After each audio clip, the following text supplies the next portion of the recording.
बारी नहीं आई और टाइम खत्म हो गया भाई। अब्दुल्ला की जगह अब्दुल्ला भी सुन रहा था, लेकिन मैं भी सुन रहा था उसे। बहरहाल जी, इसमें जो मार्किंग थी वो 10 आउट ऑफ 10 बनती है।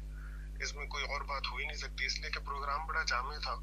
मैं इस हवाले से काफी सारा आपका सुनता रहता हूँ, मुझे बहुत सारा पता है, लेकिन इससे कुछ नहीं है। मतलब कि मुझे क्या पता है मैंने कितना सुना हुआ था, ये बात नहीं। बात यह है कि प्रोग्राम कैसा था, और उसमें कोई तशनगी नहीं है। मुकम्मल बात है, हर चीज के लिए बहुत अच्छे तरीके से सारा कुछ है। अगर इसको फॉलो करते हैं तो सर्दियां इंशाल्लाह हमारी बगैर मेडिसिन की सबकी अच्छी गुजर जाएंगी, कैसा ही आदमी है अगर इन चीजों को फॉलो करता है। तो बात यह है कि मुकम्मल बात है, तो मुकम्मल मार्क्स है, 10 आउट ऑफ 10 सर।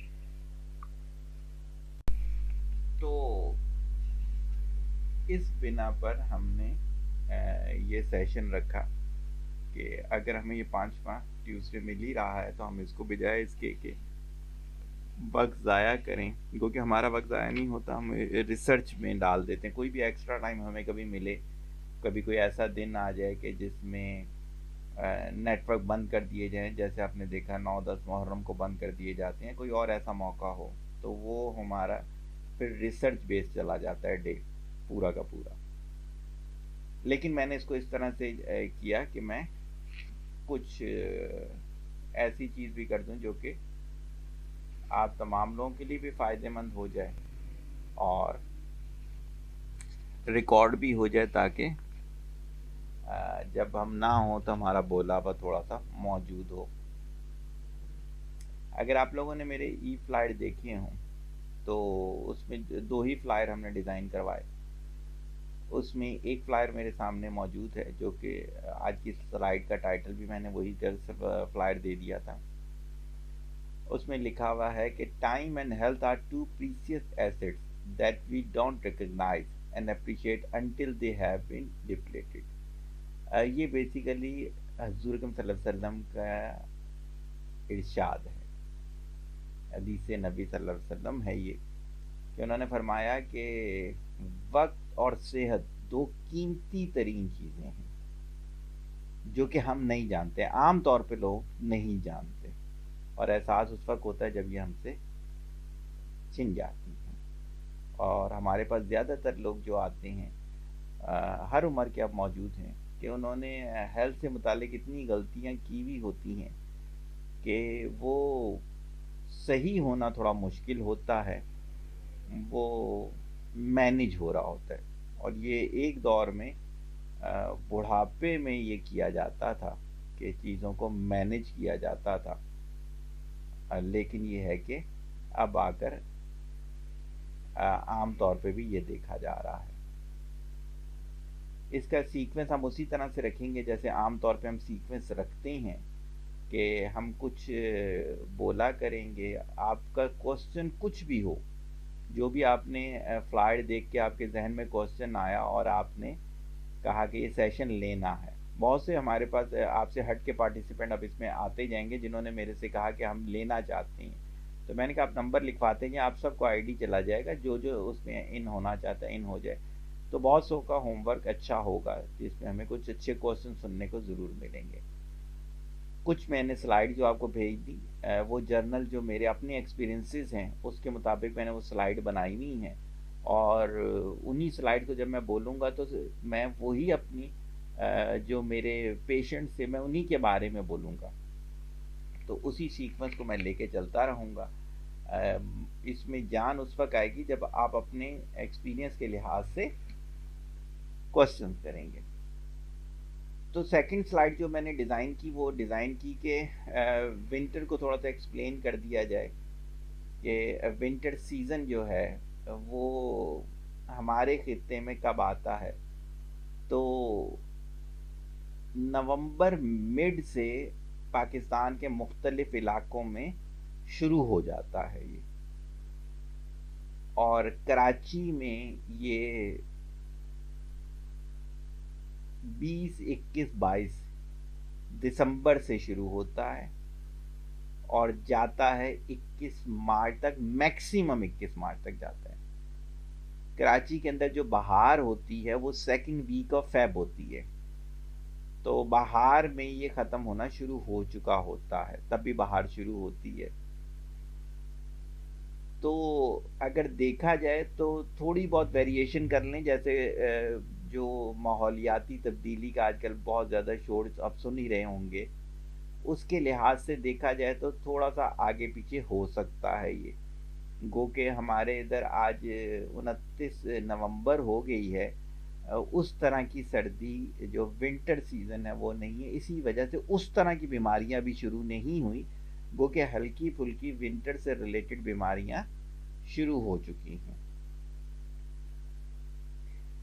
तो हमें पता होना चाहिए है, ख़ास तौर पे बच्चों और बूढ़ों के पॉइंट ऑफ व्यू के साथ, कि हमें कब गर्म कपड़े शुरू करवा देने हैं, हमें कब गीज़र ऑन करवा देना है, हमें कब जो है उनके डाइट के अंदर गर्म चीज़ें शामिल करवा देनी चाहिए हैं, और इंशाल्लाह जो आगे आगे मैं एहतियातें बताऊंगा वो कब से शुरू होनी चाहिए। तो यहाँ पर मैं आपको बता दूं कि अगर कराची के पॉइंट ऑफ व्यू के साथ, या फिर आप मेरे से इस्लामाबाद, लाहौर और जो बड़े बड़े सिटीज़ हैं उनके लिहाज से मैं आपको बता सकता हूँ। कराची के लिहाज से आपको नवंबर के फर्स्ट वीक में आपको कुछ ना कुछ एहतमाम शुरू कर देना चाहिए इन सब चीज़ों का, बच्चों और बूढ़ों के लिहाज से कह रहा हूँ मैं।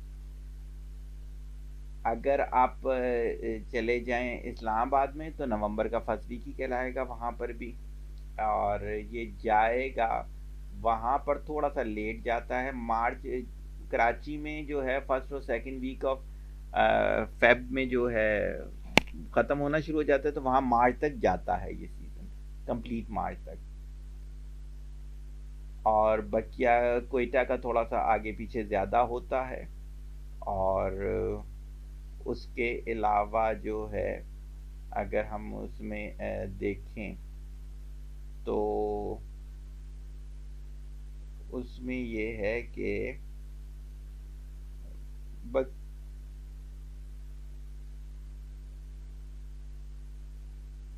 तो ये तो हो गया हमारे पास डेटा। अब यहाँ पर थोड़ा सा चीज़ जो समझने पर है कि सर्दियाँ होती क्या हैं, किसे कहते हैं। जिसने साइंस पढ़ी है शायद वो बहुत अच्छे तरीके से जानता ही होगा, और जिसने साइंस नहीं पढ़ी वो थोड़ा सा इस बात को समझेगा। जो मैं बताने जा रहा हूँ वो मेरी स्लाइड नंबर 3 है। बल्कि अगर मैं यहाँ पर वो कह दूँ कि आपने स्लाइड नंबर 2 में किसी ने कोई क्वेश्चन तो नहीं करना।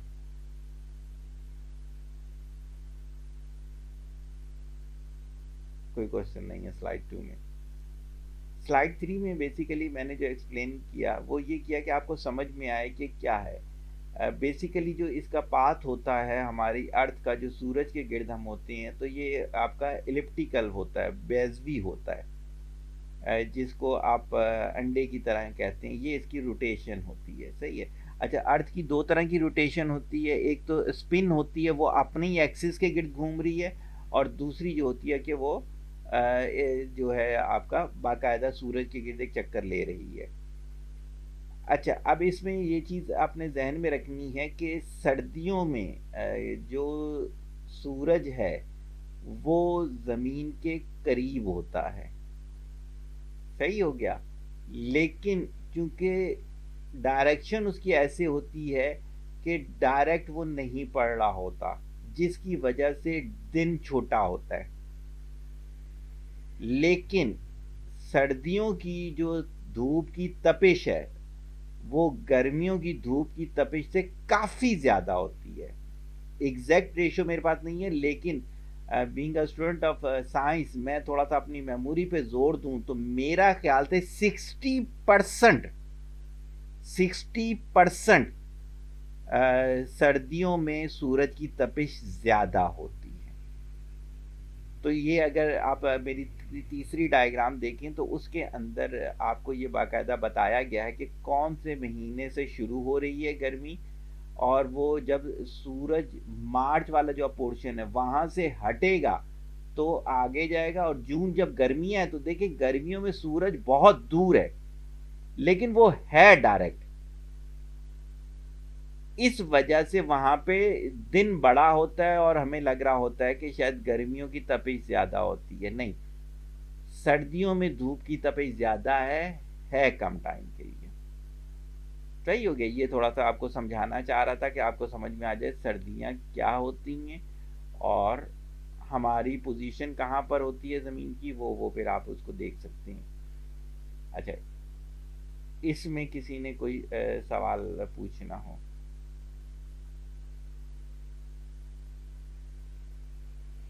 इसमें कोई सवाल आप लोगों ने नहीं पूछना। अब आ जाते हैं हम आगे, आहिस्ता आहिस्ता अपने टारगेट की तरफ हम आ जाते हैं। अच्छा, अब आते हैं कि सर्दियों के लिहाज से रिसर्च क्या कहती हैं। और ये सिर्फ रिसर्च नहीं कहती, कि मेरा पर्सनल एक्सपीरियंस भी है। 25+ ईयर मेरा जो है वो हेल्थ कंसल्टेंसी का एक्सपीरियंस है, जिसकी बिहाफ पर मैं ये सारा डेटा आपके साथ शेयर कर रहा हूँ कि बहुत तेज़ी से मूड स्विंग्स होते हैं सर्दियों के अंदर। सही है। बेवजह बहुत ज़्यादा खुशी का इजहार भी किया जा रहा होता है और बेवजह जो है वो सैडनेस भी बहुत ज़्यादा हो रही होती है। कभी कभी इंसान अपने आप को होपलेस फील कर रहा होता है। सर्दियों में बहुत ज़्यादा इंटरेस्ट लूज़ हो रहा होता है एक्टिविटीज़ के अंदर। सर्दियों में बहुत आसानी से डिस्ट्रैक्शंस हो रही होती हैं थॉट्स के अंदर। सर्दियों में टायर्डनेस वगैरह बहुत ज़्यादा हो रही होती है। सर्दियों में सोशल एक्टिविटी लोगों की डिस्टर्ब हो रही होती है। सर्दियों में एंजाइटी बहुत ज़्यादा बढ़ रही होती है। कंसंट्रेशन जो है वो प्रॉब्लमेटिक हो जाती है। तो ओवरऑल अगर देखें तो मूड स्विंग्स बहुत ज़्यादा होते हैं, जिसमें नेगेटिव स्विंग्स ज़्यादा हैं बजाय इसके कि पॉजिटिव स्विंग्स। आगे मैं इसको ज़रूर एक्सप्लेन करूँगा, लेकिन अगर मैं यहाँ पे बताऊँ तो बिल्कुल इसका ताल्लुक हार्मोन से होता है। डाइट ख़राब हो जाती है, जो फिज़िकल एक्टिविटीज़ ख़राब हो जाती हैं, जिसकी वजह से हार्मोन्स डिस्टर्ब हो जाते हैं। और जो हैप्पीनेस के हार्मोन हैं, जो आपके रिलैक्सेशन हार्मोन्स हैं, वो सारे प्रॉब्लमेटिक होती हैं, तो जिसकी वजह से ये वाली चीज़ हो रही होती है। अच्छा, इसमें अगर हम और चीज़ें आपको बताएं कि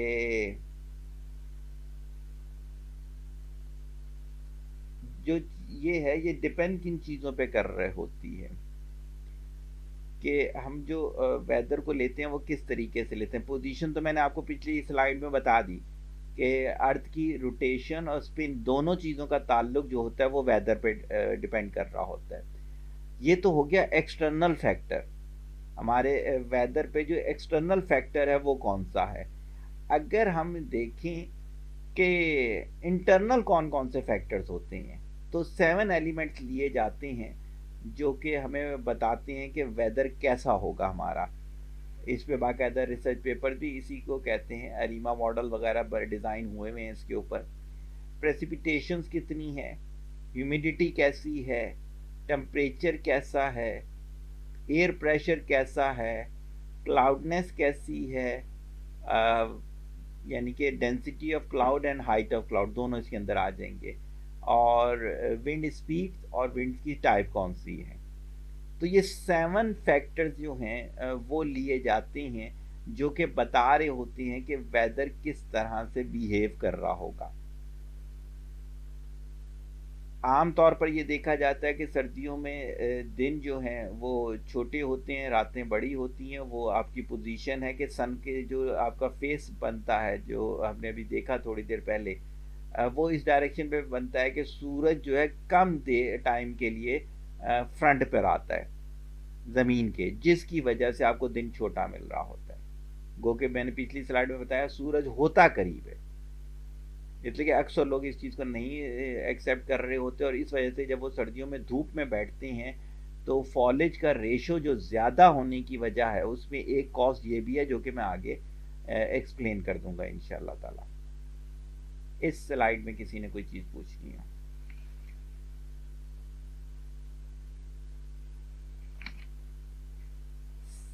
जी हाँ, बोलिएगा।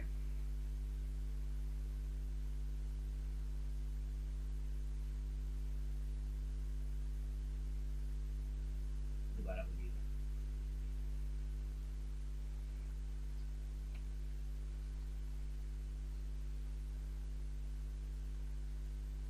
हाँ, बेसिकली विंटर में ज़्यादा होता है। वैसे तो ये पूरे साल वाले इमोशंस हैं, कभी भी हो सकते हैं। विंटर में ये केसेस बढ़ जाते हैं, वरना आगे हम जितनी भी डिजीज़ पढ़ेंगे वो सब पूरे साल होने वाली डिजीज़ है। कोई भी एक ऐसी डिजीज़ नहीं है कि जो विंटर ख़त्म हुआ तो ख़त्म हो जाएगा। जैसे कोविड का कहते थे सर्दी आएंगी ख़त्म हो जाएगा, ख़त्म नहीं होता था, कम हो जाता था। और रीज़न क्या होते थे? Life style. बेसिकली क्या होता है कि सर्दियों में आप घर से बाहर कम निकलते हैं, फिजिकल एक्टिविटीज़ कम होती है, ब्लैंकेट के अंदर बहुत ज़्यादा रहना होता है, बात बहुत कम ले रहे होते हैं। तो ये सारी चीज़ें हार्मोन्स को रोकने का सबब बनती हैं। और ये सारा खेल जो हमारे मूड स्विंग्स का खेल है, ये सारा का सारा हार्मोनल खेल है। सही हो गया कि डोपामाइन हो गया, सेरोटोनिन हो गया, ऑक्सीटोसिन हो गया, एंडोर्फिन हो गया, ये सारी जो चीज़ें ये फिजिकल एक्टिविटी से डायरेक्टली प्रोपोर्शनल होती हैं। जिन लोगों की जितनी कम फिजिकल एक्टिविटी होती है उतना कम ये बिहेव करते हैं। अगर आपने सुना हो, टीवी देखा हो, तो आज कराची में शमसी सोसाइटी में एक आदमी ने अपनी बीवी को और 3 बच्चियों को, मासूम बच्चियां थी बेचारी, 10, 14 और 16 साल की, उनको तेज धार आले से कत्ल किया और फिर अपने आप को भी कत्ल किया। बच गए हैं पता नहीं गालिबन। ये मूड स्विंग्स क्यों हुए? Extreme extreme. मैं वो सुनते हुए सोच रहा था, हालांकि वो बच्चियां मेरी तो नहीं थी, आप यकीन करें मैं ये तसव्वुर ही नहीं कर पा रहा था कि कोई शख्स इन मासूम बच्चियों पे छुरी चला सके। मैं ये तसव्वुर अभी भी नहीं कर पा रहा, और खुदा की कसम उठा के कह रहा हूं मैं नहीं कर पा रहा तसव्वुर। क्यों उसका ये मूड स्विंग्स हुआ? Hormonal problem. हालांकि वो एक कंपनी में बहुत मैनेजरियल लेवल पे था। हम लोग पूरा दिन पैसा पैसा पैसा पैसा, 3 नौकरियां कर लो, 4 नौकरियां कर लो, 5 बिजनेस कर लो, 6 बिजनेस कर लो। जो लाइफ है, लाइफ में किसी शख्स के सामने आप रखो 1 करोड़ रुपया और उस शख्स के साथ रख दो कैंसर की लास्ट स्टेज, पूछो उससे क्या चूज करेगा? वो कभी भी नहीं चूज करेगा। अगर इतनी रिलैक्सेशन है 1 करोड़ के अंदर, वो चूज करे ना 1 करोड़ को? नहीं कर सकेगा वो इसके बदले में। उसकी वजह यह है कि हमें ये उस वक्त समझ में आता है, जो कि उस हदीस में आ गया, आपको जो टाइटल पे मैंने हदीस सुनाई, कि ये 2 कीमती तरीन चीजें हैं, वक्त और सेहत। मेरे पास अभी बहुत से बूढ़े लोग ऐसे आते हैं जो कि कहते हैं काश हमने जवानी में ये कर लिया होता, काश आज से 20 साल पहले हमने ये कर लिया होता। लेकिन वक्त वापस नहीं आएगा, रिग्रेट हैं सारे के सारे। तो ये जो मेन इशू है वो लाइफ स्टाइल का इशू है। कोई लोगों में तब्दीलियां इस तरह से, पहले भी ऐसी ही सब चीजें हुआ करती थी। बड़ी अच्छी बात की एक खातून ने, अभी वो था ख्वातीन पे तशद्दुद का दिन मनाया जा रहा था, और ये जो खातून बोल रही थी वो कोई रिलीजियस भी नहीं थी, लेकिन मुझे उनका ये पॉइंट बहुत अच्छा लगा। उन्होंने उसके अंदर ये पॉइंट उठाया, कहते हैं जी कुरान के अंदर जब ये आयतें आई हैं, तशद्दुद से रिलेटेड एक्सप्लेनेशन आई हैं उनकी, इसका मतलब उस दौर में भी था, तभी ये चीजें उसको एग्जाम्पल बना के बोल दी गई। कहते हैं ये चीजें जो हैं, ये चीजें आप ये ना समझिए ये आज की पैदावार हैं। मसला ये है कि उस वक्त जिन्होंने तरबियत कर ली, जिन्होंने इन चीजों को समझ लिया, वो बच गए। तो पुराने दौर में भी ऐसे लोग मौजूद थे कि जो इस तरह के मूड स्विंग्स को बर्दाश्त नहीं कर सकते थे।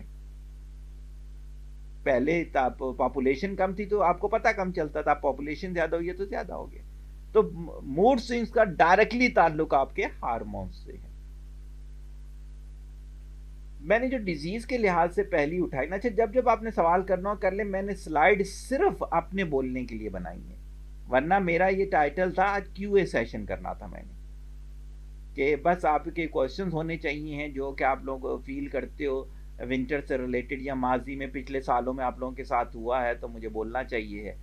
लेकिन मुझे पता था कि आपको इतना एक्सपीरियंस नहीं होगा, एक्सपोजर नहीं होगा, मेरा पेशेंट रिलेशनशिप कुछ ज़्यादा है, तो इस वजह से मैंने ज़्यादा स्लाइड्स के लिहाज से बना लिया। क्या होता है कि सर्दियों में हार्ट अटैक का रेशियो बहुत इंक्रीज हो जाता है। मैंने गूगल से डेटा नहीं निकाला, लेकिन ये मुझे ऑलरेडी पता है, 43% मेरा ख्याल से इंक्रीज हो जाता है हार्ट अटैक। सही हो गया। इसकी 3-4 वजूहात हैं कि क्यों हो जाता है। और पहले तो ये कहा जाता था, बूढ़ों को कहते थे सिर्फ। अगर मैं आपको पुराने दौर में जो बूढ़े बैठते थे तो उनकी एक सेइंग सुनाता हूँ, क्योंकि मैं बूढ़ों के साथ बहुत बैठा हूँ। तो जब सर्दियाँ आती थी और थोड़ा पीक आता था ना, तो बूढ़े जो थे जिनकी एज 75-80 होती थी, वो कहते थे अगर ये वाली सर्दियाँ निकाल ली ना तो इंशाल्लाह 1 साल और ज़िंदगी हो जाएगी। इतना घबराते थे वो इन चीज़ों से कि सर्दी जो है वो उनको इतना तंग करती थी। तो बेसिकली होता क्या है कि इसमें 3-4 फैक्टर्स हैं जो कि जिसकी वजह से हार्ट अटैक का रेशो बढ़ जाता है। पहला फैक्टर जो है वो ये है कि टेम्परेचर डिक्रीज होने की वजह से हमारी बॉडी उस तरह से इंटरनली हीट नहीं प्रोड्यूस कर पाती, क्योंकि हम वो उस मैमल से ताल्लुक़ रखते हैं जो कि बॉडी टेम्परेचर कंट्रोलिंग है। लेकिन क्या है कि हमारी जो वेजल्स हैं ये कॉन्ट्रैक्ट हो जाती हैं। सही है। और हम जो खुराक हैं वो खुराक उस तरह की इस्तेमाल नहीं करते कि जो खून को पतला करें और गर्माइश प्रॉपर दें, जिसकी वजह से अगर हम ऑयली के खाते रहेंगे, हम पराठे खाते रहेंगे, आलू वगैरह की चीज़ें खाते रहेंगे, तो क्या होगा कि हमारे जो उस पे है विस्कोसिटी है ब्लड की, वो डिस्टर्ब रहेगी। सही है। वो डिस्टर्ब रहने की वजह से हार्ट पे बोझ बढ़ जाता है। सही है। तो ये वजह बनती है बहुत ज़्यादा हार्ट अटैक की। फिर दूसरी चीज़ इसी के अंदर ऐड कर दूंगा कि हमारा जो है वो बाहर का एक्सपोजर कम हो जाता है। हम जल्द से जल्द घर आना चाहते हैं, हम बाहर ओपन स्पेस में ज़्यादा नहीं बैठ सकते, सर्दी लग रही होती है। अब घरों में क्या होता है कि कमरा बंद होने की वजह से अगर एक जो 8 बाय 10 उसका स्क्वायर फीट का जो कमरा है, इसके अंदर अगर 8 लोग बैठे हों तो उनकी अपनी जो बॉडी की हीट होती है, हमारी अपनी हर वजह जो इंसान है, जानदार कह लें, जो भी जानदार है, उससे हीट निकल रही होती है, तो क्या होता है, सफोकेशन हो जाती है वहाँ। तो वहाँ ऑक्सीजन लेवल उतना रह ही नहीं सकता। अगर आप एक खाली कमरे के अंदर एक शख्स को बिठा दें तो उसको जितनी ऑक्सीजन मिल रही होगी, 10 बंदों को बिठा दें तो वो उस रेशो के हिसाब से ऑक्सीजन कम हो जाती है। तो क्या है कि जब ऑक्सीजन कम होती है, हार्ट को जब ऑक्सीजन उस तरह से नहीं पंपिंग के लिए मिल रही होती, तो वो जोर लगाने की कोशिश करता है। जब वो जोर लगाने की कोशिश करता है तो बहुत से उसके ऐसे बिहेवियर हैं जो आपको समझ में नहीं आएंगे, लेकिन वो बॉडी के लिए नेगेटिव बिहेवियर्स होते हैं। ये सारी चीजें जो हैं ये रिस्क फैक्टर बन जाती हैं किसका, हार्ट अटैक का और एंजाइना का। अच्छा, सर्दियों के अंदर भी हार्ट अटैक की टाइमिंग और उसकी थोड़ी सी बात बता देता हूँ कि वजूहात जो सामने समझ में आई मेरे को माजी को देखते हुए। रात में 3:30 बजे हैवी इन्वायरमेंट होता है सबसे ज़्यादा। तो इंटरनेशनली ये रूल है कि रात 3:30 बजे हार्ट अटैक का रेशो सबसे ज़्यादा होता है। सही है। दूसरा जो है वो जब बाथिंग ली जा रही हो और ऑलरेडी हमने अपने जिस्म को गर्म नहीं किया हुआ, ऑलरेडी हमारा जो हार्ट है उसकी एफिशिएंसी 50% पे गई हुई है, तो जैसे ही हम पानी अपने ऊपर डालते हैं तो वाटर प्रेशर की वजह से बॉडी जो रिएक्ट करती है उस पर हार्ट अटैक का होता है। तो ये है कि बाथरूम के अंदर भी हार्ट अटैक का रेशो बहुत ज़्यादा है। 2 चीज़ें हो गई। तीसरी चीज़ें, जब हम सूरज में बैठते हैं और सन बाथ ले रहे होते हैं सर्दियों के अंदर, तो उसमें क्या होता है कि हम जब हमारा पसीना आता है तो हमें बहुत अच्छा लगता है, लेकिन हम ये भूल जाते हैं जब हमारे पसीना आता है तो हमारा ऑक्सीजन लेवल भी डाउन हो जाता है, उसी रेशो से डाउन हो जाता है। तो अक्सर और बेशतर फालिज पहले होता है। ऐसे बुजुर्ग जिनको धूप में बिठाया जाए, मेरा ख्याल से आधा घंटा भी उनके लिए इनफ है, आधा घंटा बिठाया जाए और उसके साथ उनको चेक ना किया जाए कि उनकी ऑक्सीजन लेवल सही है या नहीं है, तो 90% चांस है कि उनको फॉलिज हो जाएगा। अब यहाँ पर क्वेश्चन ये आता है, तो फिर क्या किया जाए भाई? किया ये जाए कि जब उनको धूप में बिठाया जाए, एक तो ये है कि 15 से 20 मिनट से ज़्यादा का ड्यूरेशन नहीं होना चाहिए बुजुर्गों के लिए। नौजवान भी आज के बुजुर्गी कहलाएंगे, तो नौजवानों के लिए भी मेरा यही फार्मूला हो जाएगा। और उनके साथ पानी की एक बॉटल होनी चाहिए है, जो कि ठंडी बोतल ना हो, नीम गर्म टाइप की हो, यानी कि बहुत ठंडी भी नहीं, नेचुरल जो रूम टेम्परेचर का है वो ले लें इसमें। और उन्हें बोला जाए सिप सिप करके पानी पीने, यानी पेट नहीं भरना। मसला यह, जितना पसीना निकलने से ऑक्सीजन डेफिशिएंसी हो रही है, हमने वो डेफिशिएंसी कवर करनी है, तो काफी हद तक चांस है इसका। दूसरी चीज इसके अंदर और क्या की जा सकती है, एक्सरसाइजेस। जब हम रूम में हों तो हम मुख्तलिफ किस्म की एक्सरसाइजेस करके अपनी ब्लड सर्कुलेशन को अच्छी करें। 2 बातें हो गई। तीसरी चीज, हर नमाज के बाद ब्रीथिंग एक्सरसाइज होनी चाहिए है। 3 बातें हो गई। चौथी चीज, सोने से पहले और उठने के बाद प्रेशर पॉइंट्स अप्लाई करने चाहिए बॉडी के। 3 चीजें हो गई। चौथी चीज, अगर बुजुर्ग की एज 60 से ज्यादा है तो दिन में कम अज कम 2 दफा, और ज्यादा दफा की कोई लिमिट नहीं है, उनके फुल बॉडी का मसाज होना चाहिए, क्योंकि खुद से उनकी ब्लड सर्कुलेशन अच्छी नहीं होगी, आर्टिफिशियल आपको उनके फुल बॉडी की ब्लड सर्कुलेशन अच्छी करनी पड़ेगी। 4 चीजें होंगी। 5वीं चीज, उनके लिक्विड का खास ख्याल किया जाए। मेरे पास कई मर्द हजरात आते हैं, एक खातून दिमाग में आ गई, उनकी एज होगी 71 ईयर। मैंने कहा आंटी कितना पानी पीती है ना रोजाना। वो मेरे पास आई थी 12 या 1 बजे का टाइम था, शायद उनका स्केड्यूल यही था। तो मैंने पूछा, तो अपने हस्बैंड की तरफ सोच के कहती है मैंने आज पिया था या नहीं, तो कहती है मैं पूरे दिन में 1 से 1.5 गिलास पानी पीती हूँ। अब इतनी कम लिक्विड की वजह से ऑलरेडी जो है आपको आर्टिफिशियल ऑक्सीजन लेनी पड़ेगी, इसलिए कि ये जो वाटर है इसका एक बहुत बड़ा सोर्स है ये ऑक्सीजन का। इसमें किसी ने कोई सवाल करना?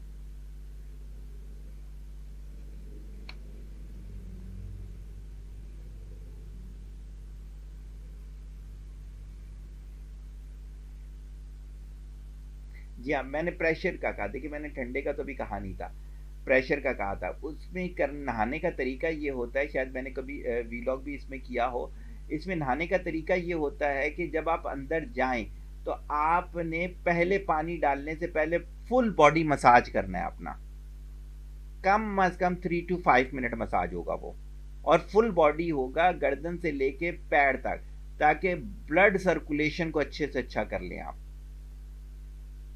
उसके बाद आप क्या करें कि जब आपने शॉवर खोला तो पहले गीले हाथों हाथ को गीला करें और हल्का हल्का पूरी बॉडी को गीला कर दें। हमारे इधर सबसे बड़ा नुकसान जो देखा गया है, जो मेरे पास वो आए हैं, रिसर्च आती थी, क्योंकि अरसा दराज से अब्बू के साथ से मैं जो है ये सारे काम कर रहा हूँ, तो मेरा एक्सपीरियंस इसमें 25 to 30 ईयर कह सकते हैं आप इसका। तो क्या होता था कि आपने शॉवर खोला, सबसे पहले सर पे पानी डाल दिया, टू डेंजरस, यानी कि आप साइको भी हो सकते हैं, इस लेवल का हो सकता है ये प्रॉब्लम।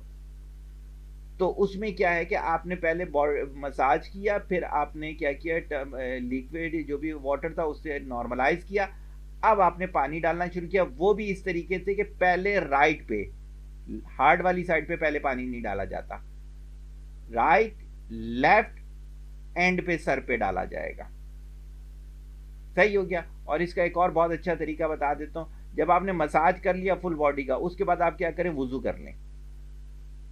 वुजू कर लिया तो उससे आपका क्या हो जाएगा, ये वाली चीज और ज्यादा बेहतर हो जाएगी। तो दैट्स व्हाई ये वाली चीज है, और इस पे मुझे याद करवा दीजिएगा, मैं इंशाल्लाह, इसमें मेरा पूरा है वीलॉग है कोई, मैंने पर्सनैलिटी डेवलपमेंट में बाथिंग पूरा सिखाया हुआ है, तो इंशाल्लाह वो भी डिफाइन कर दूंगा। किसी और ने इससे रिलेटेड सवाल करना? जी जी बोलिएगा, जो भाई आप पूछ रहे हैं।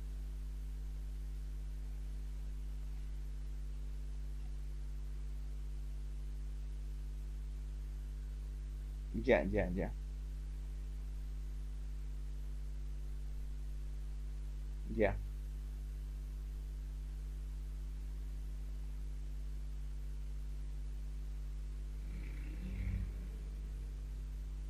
नहीं, सर पे नहीं है। गुस्ल के तरीके में यह है कि निजाजत साफ करने के बाद पहले कुल्ली करेंगे, फिर नाक में पानी डालेंगे, फिर आपने पूरे जिस्म पे 3 दफा पानी बहाना है। तो पूरे जिस्म पे जो 3 दफ़ा पानी बहाने का बताया गया है, तो वो यही तरीका है जो मैंने बताया, पहले राइट फिर लेफ्ट फिर सर, एक साथ जो है वो रवायात में नहीं आता। तो सीक्वेंस ये वाला रखें जो मैंने आपको बताया, तो इंशाल्लाह ताला इससे आपको फ़ायदा होगा। किसी और ने कोई सवाल करना हो? वालेकुम सलाम।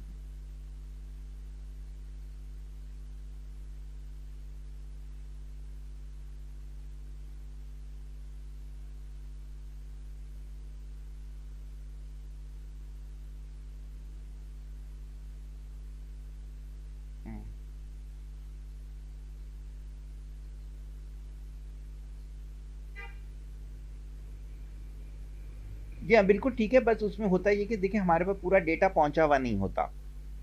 जैसे मसाज का मैंने कहा कि इनडायरेक्टली ये सारी चीज़ें भी मौजूद हैं, वेल डिफ़ाइन है, लेकिन क्या है कि हमारे इधर जो बताया गया वो सादा-सादा से तरीके बता दिए गए।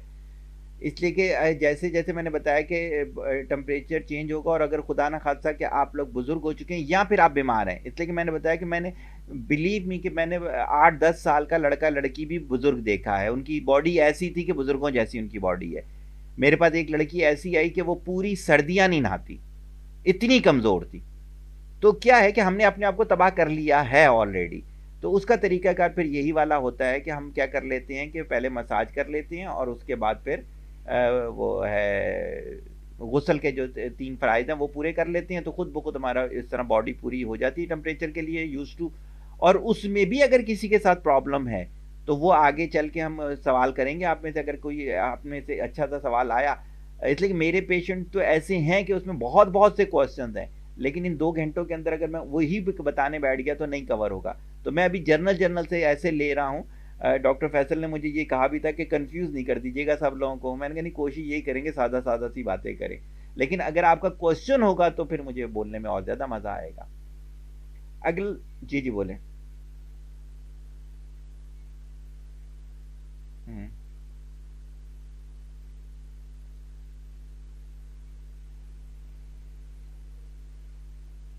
जी, जी, ये किडनी प्रॉब्लम होता है। ये बेसिकली किडनी जो है ना, ये टेम्परेचर कंट्रोलर है हमारा। तो जिनको पसीना ज़्यादा आता है ना, वो बेसिकली क्या करता है कि किडनी जो सिग्नलिंग दे रहा होता है, वो बॉडी को ये दे रहा होता है कि हमें इससे ज़्यादा टेम्परेचर की ज़रूरत है।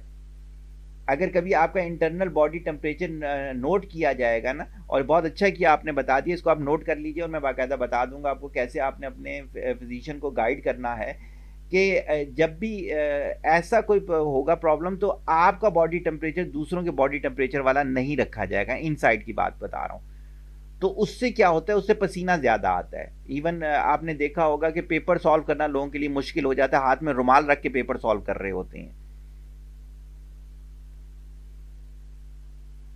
जी हाँ, तो इसका फिर तरीक़ेकार ये होता है कि इस पे फिर किडनी पे काम करना होगा। अगर उनको इस चीज़ का सॉल्यूशन चाहिए है, तो मैं इसके डाइट प्लान बनाकर दे दूँगा कि इसमें बेसिकली क्या किया जाएगा, किडनी पे काम किया जाएगा कि उसके टम कंट्रोलर जो है ना, उसको मैनेज किया जाएगा।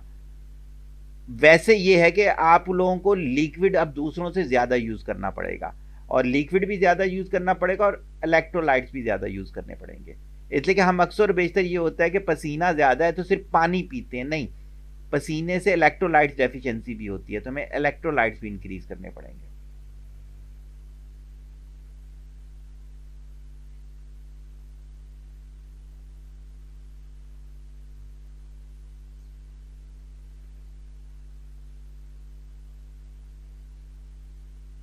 जी हाँ, जी हाँ, जी हाँ। अगर अगर कभी बैठना भी होगा, तो वो जो फ़ार्मूला मैंने बताया, आपको इलेक्ट्रोलाइटिक बॉटल साथ रखनी पड़ेगी। आपको सिंपल पानी नहीं रखना पड़ेगा।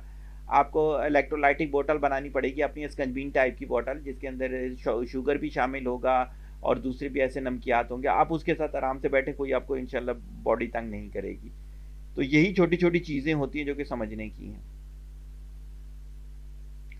अगली मेरी स्लाइड कह रही है कि किडनी से रिलेटेड विंटर सीज़न क्या कहता है।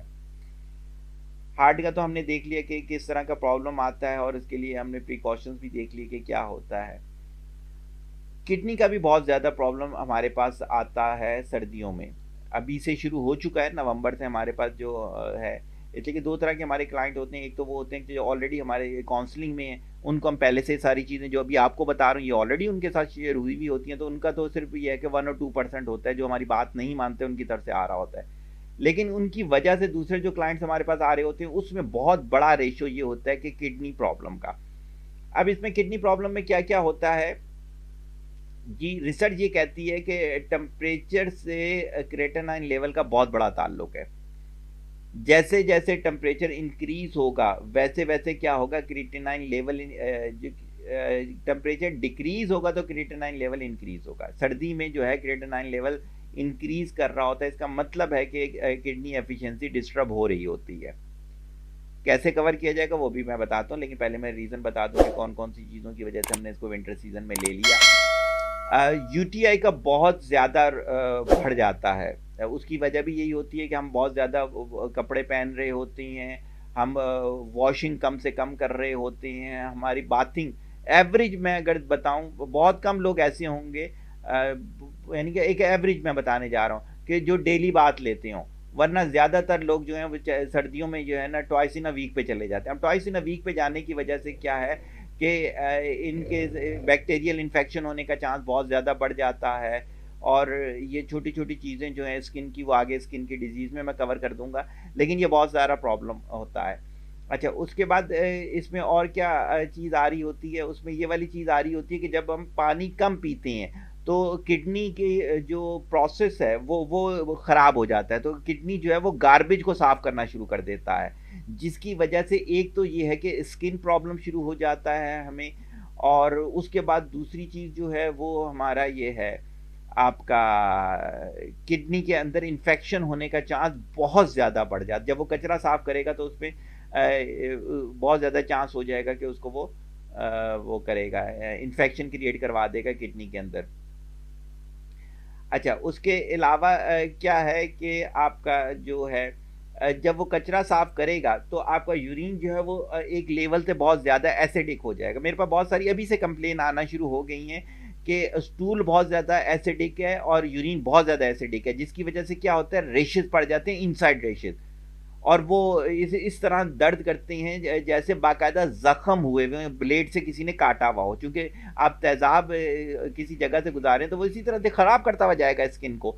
तो ये सारी चीज़ें जो हैं ये इस सर्दियों में किडनी रिलेटेड कहलाएंगी, पूरा का पूरा किडनी पाथ। अब आ जाते हैं कि इसकी ट्रीटमेंट क्या है, इसकी प्रिकॉशंस में क्या क्या हो सकता है। सबसे पहली चीज़ तो यही है कि आप कोशिश करें कि डेली बाथ ले लें, पानी खुद से गर्म कर लें।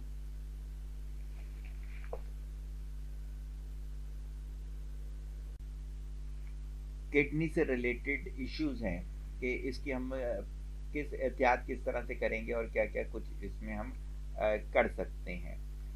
तो आपने क्या करना है, कोशिश करें कि अगर हो सके तो डेली बात हो जाए, सही है, बहुत बेहतर है। हार्ड एंड फास्ट रूल नहीं है, ऐसा नहीं है कि आपको बाथिंग से बीमारी कोई हो रही है और आप फिर भी ज़बरदस्ती करें, नहीं ऐसा नहीं है, लेकिन ये एक अच्छा वे बन सकता है, पहली चीज़। दूसरी चीज़ ये है कि आप अपने साथ जो है घर पे ख़ास तौर पे रहते हुए, बाहर इंसान ये एक्टिविटी नहीं कर सकता कि यूरिन ज़्यादा ना आ जाए, घर पे रहते हुए आप ये कर सकते हैं कि आप पानी की अपना एक थर्मोस रखें जिसमें नीम गर्म पानी हो, जिसके अंदर आपने 3 डंडियां जो हैं पत्ते के साथ इसकी जो है धनिए की, वो आपने उसके अंदर डाल के बॉईल कर लिया और वो नीम गर्म आपने पूरा दिन पीना है, सही हो गया। ये आपके किडनी के लिए जो है वो बहुत ज़्यादा बेहतर हो जाएगा। अच्छा, 2 चीज़ें मैंने आपको बता दी, एक मैंने आपको बता दिया कि आपका जो है वॉशिंग हो गया और ये वाली दूसरी चीज़ हो गई। अच्छा, तीसरी चीज़ जो है वो ये है कि आपके जो भी कपड़े अंडरगारमेंट ख़ास तौर पे जो हैं वो अच्छे धुले हुए होने चाहिए हैं। पुराने अक्सर अलमारी के रखे हुए हम पहन लेते हैं, उसके अंदर डस्ट होती है, डस्ट एक सबसे बड़ा फैक्टर होता है इस चीज़ में, सही हो गया। अच्छा, कपड़े डेली चेंज करने चाहिए आपको, अगर आप बात नहीं भी ले रहे, लेकिन कपड़े एक दिन से ज़्यादा आपने यूज़ नहीं करने, क्योंकि हमारी कंट्री में डस्ट बहुत ज़्यादा होती है और डस्ट ये है कि वो इस तरह के बैक्टीरियल इन्फेक्शन का कॉज बनती है। आपस में भाई भाई और बहनें बहनें अब कपड़े एक दूसरे के यूज़ कर लेते हैं, वो भी नहीं करने चाहिए हैं, उससे भी बीमारियां एक दूसरे के अंदर ट्रांसफ़र हो रही होती हैं। डेली पानी कितना पीना चाहिए? डेली पानी जो है सर्दी आमतौर पे जिस तरह से कहा जाता है बॉडी टू बॉडी वेरी करता है कि एवरेज वेट, हाइट और उसके एज के लिहाज से 16 ग्लास ऑफ वाटर आमतौर पे कहा जाता है। तो मेरा ख्याल से मेरी स्टडी ये कहती है कि गर्मियों के अंदर और सर्दियों के अंदर ये एक आम सी बात है, इससे बढ़ तो जाना चाहिए, इससे कम नहीं होना चाहिए है। हमारे पास 3 चीज़ें आ गई इसके अंदर। अच्छा, दूसरी चीज़ ये है कि डाइट के अंदर हमें ख़्याल करना है कि हमें ऐसी चीज़ें नहीं खानी जो कि बहुत ज़्यादा एसिडिक हों। सही हो गई। 2 चीज़ों का ख़ास तौर पे ख़्याल रखिएगा, हैवी प्रोटीन और एसिडिक। अगर आप ऐसी चीज़ खाते हैं जो हैवी प्रोटीन हो जिसके अंदर, तो वो भी किडनी पे बहुत ज़्यादा लोड डालती है, तो उसके साथ फिर आपको पानी एक्सेस करना पड़ता है। ऑलरेडी आप सर्दियों में पानी कम पी रहे होते हो, सही है, जिसकी वजह से ऑलरेडी लोड पड़ा हुआ होता है, तो आपने उसके साथ हैवी प्रोटीन कर दी तो वो आपको और ज़्यादा प्रॉब्लम करेगा इसमें। अच्छा, उसके अलावा इसमें कौन कौन सी ग़िज़ाएँ जो हैं वो तंग करती हैं किडनी के पॉइंट पॉइंट ऑफ व्यू के साथ, अ, जो बहुत ज़्यादा बादी होती हैं हमारे इनमें, जैसे बंद गोभी है, बंद गोभी बहुत ज़्यादा तंग करेगी। इवन बंद गोभी उन लोगों को भी तंग करेगी जिनके मैदे का कोई मसला हो, वो मैं आगे जाके भी बताऊंगा। लेकिन ये है कि बंद गोभी को बड़ा देख समझ के खाना होता है, और फूल गोभी को भी। इसके मैं आपको छोटी सी एक मिसाल दे देता हूँ। हम अपने जानवरों को ये दोनों सब्जियां डालते हैं, हम बड़े जानवरों को भी डालते हैं, बकरों को भी डालते हैं। अगर 2 दिन पुरानी ये हो तो हम डालें तो वह जानवर बीमार हो जाता है। इतना ज़्यादा ये जो है ये फंगस कैचिंग सब्जियां हैं। और हमारे इधर जितनी भी अब सब्जियां आ रही होती हैं वो गटर के पानी वाली होती हैं, उनमें तो ऑलरेडी ये बैक्टीरिया इन होते हैं। अच्छा खासा धो के इनको इस्तेमाल करना चाहिए है। अच्छा, ये वाली चीज़ें हो गई इसमें किडनी के पॉइंट ऑफ व्यू के साथ। अच्छा, उसमें एक छोटी सी चीज़ और बता देता हूँ कि कभी भी अगर आपको वो हो कोई प्रॉब्लम हो किडनी का, तो 3 दफ़ा दुरूशी, 3 दफ़ा सूरह फातिहा, 3 दफ़ा सूरह आल इमरान की आयत 154 और 11 दफ़ा बिस्मिल्लाह के साथ सूरह कुरैश, ये पढ़ के पानी पे फूंक के पी लें तो काफ़ी हद तक ये है कि आपका प्रॉब्लम काफ़ी हद तक रिजॉल्व हो जाएगा। वरना ये है कि इसको प्रॉपर फिर आपको चेकअप कराना पड़ेगा कि आपने कौन सी वाली चीज़ अपनी गलत करके किडनी को डैमेज कर लिया है। अभी तक जो मैंने किडनी से रिलेटेड बातें की, इसमें किसी ने कोई सवाल करना हो?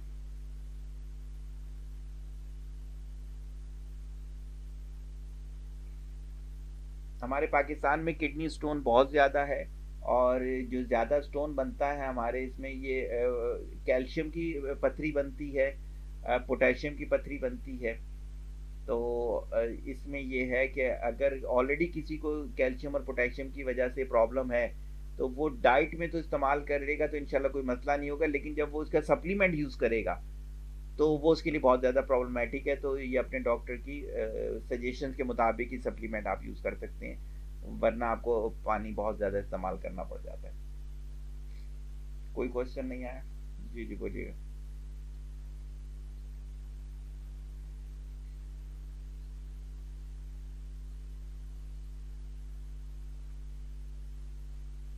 इंटरनल ज़्यादा होता है, इंटरनल बढ़ावा होता है आप लोगों का, जिनका इस तरह से स्वेटिंग का बहुत ज़्यादा प्रॉब्लम होता है, तो उसमें ये है कि एक्सटर्नल इतना ज़्यादा पता नहीं चल रहा होता। इसी वजह से आपका जो वो होगा, आपका जो है टेम्परेचर होगा, कभी बुखार होगा तो वो आपका नॉर्मल ह्यूमन की तरह ही होगा, लेकिन कभी आपकी सर्जरी कोई भी होगी तो आपका इनसाइड का जो बिहेवियर है वो चेंज होता है।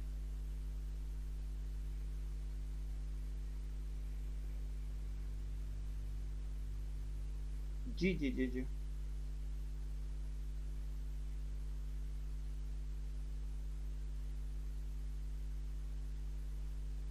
हाँ, उसकी वजह है ना, ये देखिए बॉडी अगर आपका बॉडी टेम्परेचर दूसरों से ज़्यादा हो ना, तो आपका अगर माउथ थर्मामीटर आप यूज़ करें तो उस पे आपको हर दफ़ा 100 आना चाहिए, आपका हर दफ़ा 100 नहीं आता होगा। एम आई राइट और रॉन्ग? अच्छा, नहीं, कभी आप डॉक्टर के पास गया होगा ना, तो इसने तो माउथ टेम्परेचर तो यूज चेक किया होगा ना आपका। अच्छा, आप कोविड में जब स्कूल जाते हो तो वो लोग मशीन से तो चेक करते ही होंगे ना? हाँ, अब हाँ, हाँ, बिल्कुल, बिल्कुल, इसी वजह से मैं उसको क्रॉस चेक करना चाह रहा हूँ। बेसिकली ये मैं इंटरनल की बात कर रहा हूँ। होता ये है कि जब आपका पसीना ज़्यादा आएगा तो आपको क्या होगा, आपका ये चीज़ जो होगी ऑलरेडी वो हीट लेके ही तो बाहर आया है। जैसे आपने देखा होगा, आप लोगों ने तो केमिस्ट्री में पढ़ाया भी होगा, अगर इसके ऑर्गेनिक कंपाउंड ऐसा डाल दो जो कि आपकी बॉडी हीट लेके एवोपरेट हो जाता है, अल्कोहल टाइप की चीज़, तो क्या हो जाता है कि आपका हार्ट ठंडा हो जाता है उस जगह पे। ये रीजन के तौर पे 9th मैट्रिक में आता भी था। तो सेम लाइक ये वाला, जी, तो ये वाला होता है आपकी बॉडी का। लेकिन मीनवाइल अगर हम आपके बॉडी के अंदरूनी चीज़ों को चेक करेंगे ना, तो उसका टेम्परेचर आपके उससे ज़्यादा होगा। तो ये एक वो होता है कि डिफरेंट वो होता है, समझने वाली चीज़ होती है। हमारे डॉक्टर जो हैं, अभी इस हमारे सेशन में भी 2-3 डॉक्टर मौजूद हैं, वो इस चीज़ को नहीं एक्सेप्ट करेंगे। लेकिन मैंने जब ऐसे लोगों की ट्रीटमेंट की तो मुझे बड़े डिफरेंट वे से ट्रीटमेंट करनी पड़ी। दैट्स व्हाई मैं इस चीज़ को कहता हूँ कि इंटरनल टेम्परेचर आप लोगों का वैरी करता है। एक और चीज़ इसी के अंदर जब बातें हुई तो मेरे को एक और चीज़ भी समझ में आ गई। क्या होता है कि इसमें बहुत से लोगों को पता नहीं होता, उनकी किडनी एफिशिएंसी डिस्टर्ब हो चुकी होती है। उसकी मैं मिसाल दे देता हूँ आपको कि साइंस ये कहती है कि अगर आप 3 लीटर पानी पिएं तो आपका हाफ लीटर यूरिन पास होना चाहिए। हमारे इधर ये कैलकुलेशन लोगों को समझ नहीं आती, तो वो कहते हैं यार हम तो वॉशरूम जाते हैं, यूरिन भी आता है, लेकिन उनके ब्लैडर पे सोजन भी होती है, उनके जिस्म पे भी सोजन होती है, उनके जॉइंट पे भी सोजन होती है। इस तरह के प्रॉब्लम आराम से देखने को मिल रहे होते हैं। अब क्या होगा कि उनके सर्दियों में उनका किडनी और ज़्यादा प्रॉब्लमैटिक हो जाता है। और बिल्कुल ये किडनी सेंटर और यूआईटी जो है यहाँ के, कभी आप जाएं तो यहाँ पर सर्दियों में किडनी के पेशेंट इंक्रीज हो जाते हैं। तो इसका भी मैं आपको यही हल बता रहा हूँ कि आप लोगों ने लेकिन ये सारा अपने कंसल्टेंट की सजेशन से चलेंगे, क्योंकि जिनको बीमारियां लगी हुई होती हैं उनको एक एक चीज़ देखनी पड़ती है। आप जब पसीना ज़्यादा निकलवाती हैं तो आपके किडनी से लोड कम हो जाता है।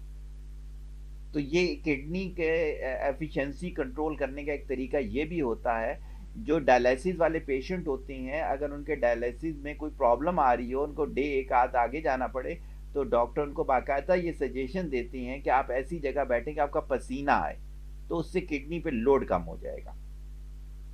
तो ये भी एक तरीका होता है किडनी को अपने कंट्रोल करने का सर्दियों के पॉइंट ऑफ व्यू के साथ। लेकिन ये सारी चीज़ें जो हैं आपको पहले समझनी पड़ेंगी। हम सिर्फ अभी डेटा की हद तक आपको बता रहे हैं कि, और ये सिर्फ कॉन्शियस कर रहे हैं आपको कि ऐसा है, सही हो गया। और यही वजूहात है जिसकी वजह से क्लिनिक्स वगैरह पे और हॉस्पिटल में बहुत ज़्यादा रश बढ़ जाता है। हालांकि अभी मैं जनरल बीमारियों पे तो आया ही नहीं हूँ। इसी में एक चीज़ और मैं ऐड कर देता हूँ, जब आप पानी कम पीते हैं तो जिस्म के अंदर से जो गुड फैट होता है वो जिस्म लेना शुरू कर देता है वाटर के तौर पे। उसकी वजह से मस्कुलर क्रैम्प्स पड़ना शुरू हो जाते हैं। वो फिर मैं आगे एक्सप्लेन करता हूँ। अगली मेरी जो जी जी जी बोलिए बोलिए। श्योर श्योर श्योर, वो अपने सेशन वाले डे में कर लीजिएगा ना, जितना आपका सेशन होगा उस दिन कर लीजिएगा। अच्छा, जर्नल प्रॉब्लम पे आ जाते हैं। कुछ जर्नल प्रॉब्लम, आगे मैं और भी प्रॉब्लम पे आऊँगा, लेकिन मैंने कहा कि साथ साथ आपका इंटरेस्ट बिल्ड होता रहे, तो मैंने स्लाइड्स को इसी तरह से लेके चला हूँ। जो मैंने भी आपसे बात बोली कि क्या है कि आपके भी इर्द गिर्द होगा और हो सकता है आप लोगों के साथ भी हो, सर्दियों में क्या है कि बैकिंग बहुत ज़्यादा बढ़ जाता है। सही हो गया, कमर का दर्द बढ़ जाता है, पट्टे खिंच जाते हैं, टांगों में बहुत ज़्यादा दर्द रहता है, और ख़ास तौर पे फीमेल क्लाइंट की तरफ से ये बहुत ज़्यादा कंप्लेन होती है, टांगों का दर्द जो है बहुत ज़्यादा हो रहा है। जो अभी मैंने बात बोली इसका बहुत बड़ा रोल है इसके अंदर, कि क्या होता है कि जब आप पानी कम पीते हैं, जिस्म की तो रिक्वायरमेंट है, सही है, जैसे मैंने आप लोगों को कई दफ़ा का बताया हुआ है कि जब आप ये टैबलेट खा के अपना वज़न कम करते हैं, शुगर की टैबलेट खा के, तो वो बेसिकली वो उस तरह वज़न नहीं कम कर रहा, वो जो अल्लाह ताला ने इमरजेंसी के लिए लीवर में वो शुगर रखी है वो यूज़ करवाने लगा हुआ है। और ऐसा जितने भी मेरे पास ऐसे पेशेंट आए जिन्होंने इस तरह से अपना वेट कम किया था, उनकी बॉडी का विटामिन B12 कभी कंट्रोल होकर ही नहीं दिया। तो क्या होता है कि हमारी इस पानी की कमी की वजह से हमारे वो जो गुड फैट्स हैं वो ख़त्म हो रहे होते हैं, हमारे पट्टे खिंचना शुरू हो जाते हैं। जब वो खिंचना शुरू होते हैं तो वो ब्लड सर्कुलेशन के दरमियान रुकावट बनना शुरू हो जाते हैं, जिसकी वजह से हार्ट का जो है वो पंपिंग वहाँ तक जा ही नहीं रही होती। और कभी भी आप ऐसे पेशेंट की टांगें चेक करें तो क्या होता है, हिप के नीचे से सारी टांगे उसकी ठंडी पड़ी हुई होती हैं, क्योंकि ब्लड सर्कुलेशन ही नहीं जा रही है। जितना कम ब्लड जा रहा होगा उतनी वो चीज़ें ठंडी होंगी। तो एक तो एक बहुत बड़ा रीज़न इसका ये है, और इसका सोल्यूशन बड़ा सादा है कि पानी, मैंने बताया कि नीम गर्म पानी, उसको आप ज़्यादा से ज़्यादा यूज़ करें और उसकी क्वांटिटी कभी भी कम ना होने दें।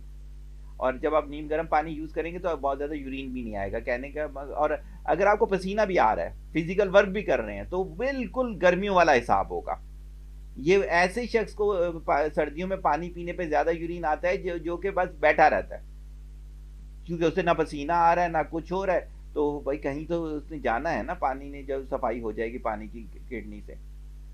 अच्छा, दूसरा कॉमन जो होता है वो है आपका ड्राई स्किन, कि हमारी स्किन जो है वो ड्राई होना शुरू हो जाती है। इसकी 2 से 3 वजूहात होती हैं।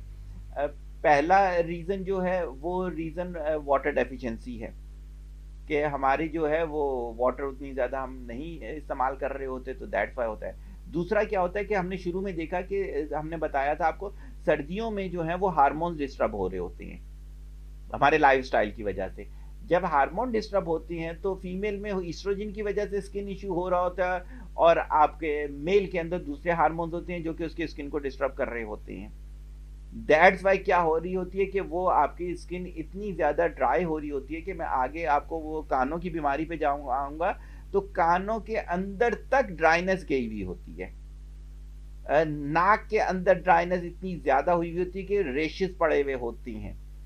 सही है। इसी तरह के ऐसी वो जगह जहाँ पे प्रॉपर हम, चूंकि बाथिंग तो हम डेली ले नहीं रहे, उसकी वजह से वहाँ पे ऐसे ऐसे रैशेस होते हैं जैसे ज़मीन फटी हुई होती है। इस तरीके से हमें देखने को मिलते हैं। जैसे आपने देखा होगा सर्दियों में लोगों की एड़ियाँ कट जाती हैं, तो पुराने दौर में मोची से एड़ियाँ सिलवाई जाती थी। इतनी ज़्यादा जो एड़ी थी वो फट जाती थी कि इसमें चर्बी डाल के मोची को सिलाई किया करता था। सही हो गया। तो किस वजह से इनमें दोनों फैक्टर आ गए। एक तो मैंने आपसे कहा ये आ गया आपका जो है पानी की कमी, दूसरा हार्मोन। अब इसके लिए क्या किया जाए, पानी की कमी तो चलो पानी से दूर हो जाएगी, हार्मोन्स के लिए क्या किया जाए, डाइट को क्वालिटी करना पड़ेगा। आगे जाके भी डिफाइन करूंगा, यहाँ पे भी डिफाइन कर देता हूँ। मौसम का जो भी फल है वो खाना चाहिए है। कितना खाना चाहिए कोई लिमिट नहीं होती, हाँ, अनटिल जब तक आप बीमार ना हो। बीमार से मुराद ये, फॉर एग्जाम्पल ऑरेंज आया, मैं 3 खाता हूँ, मैं 3 ऑरेंज खाने से दिन में नहीं होता बीमार। कोई दूसरा शख्स है वो 1 ऑरेंज खाने से हो जाता है, तो उसके लिए लिमिट 1 ऑरेंज हो गई। सही हो गया। तो क्या है कि मौसम के फल खाने चाहिए। फिर क्या है कि हार्मोनल कुछ डाइट्स होती हैं, फ्लैक्सीड खाने चाहिए हैं आपका जो उसमें अगर हम ले लें सर्दियों के अंदर, और क्या क्या आ जाएगा। पोमीग्रेनेट बहुत अच्छा है अभी तक, तो वो खाया जा सकता है, एंटीऑक्सीडेंट है।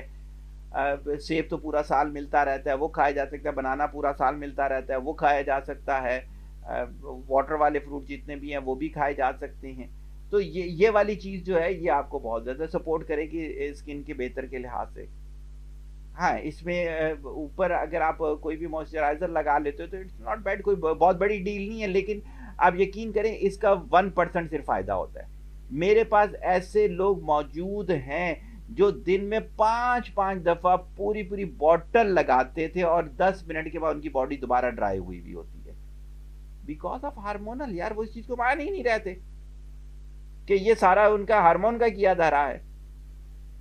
और इसी के बजाय मैं ऐसे भी लोग आपको दिखाने के तैयार हूं, को पूरी सर्दियां गुजार देते हैं, कोई लोशन नहीं लगाते। आज से 4 साल पीछे चले जाएं तो 22 साल तक मैंने कोई क्रीम यूज नहीं की, कभी भी नहीं की। तो कोई ऐसा प्रॉब्लम मेरे साथ नहीं हो रहा होता था। तो दैट्स वाई डाइट का जो है वो ये है कि जिसमें फ्रूट्स इंटेक बहुत अच्छा होना चाहिए, आपका वाटर इंटेक बहुत अच्छा होना चाहिए है। बाहर की जितने भी ये जो वो है होटलिंग है, जंक फूड वगैरह, ये सारे के सारे जहर होते हैं। ये इसके साथ तो बहुत मुश्किल हो जाता है मैनेज करना डाइट प्लान, तो उसको तो मैं क्रॉस ही करता हूँ। इसमें किसी ने कोई सवाल करना हो?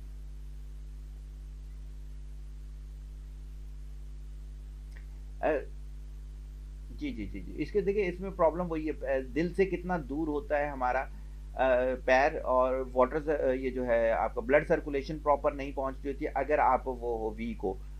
जैसे किसी ने परसों मेरे से पूछा कि जब हम बैठ के उठते हैं तो हमारे पैर क्यों सुन्न होते हैं। देखिए आपका क्या है, हार्ट के बाद आपका पहला जॉइंट आया हिप की तरफ, और आपको पता है, आप तो फिजिक्स भी पढ़ाते हो, जो हमारे जॉइंट्स होते हैं ये दो सॉलिड के दरम्यान फ्लूइड भरा हुआ होता है।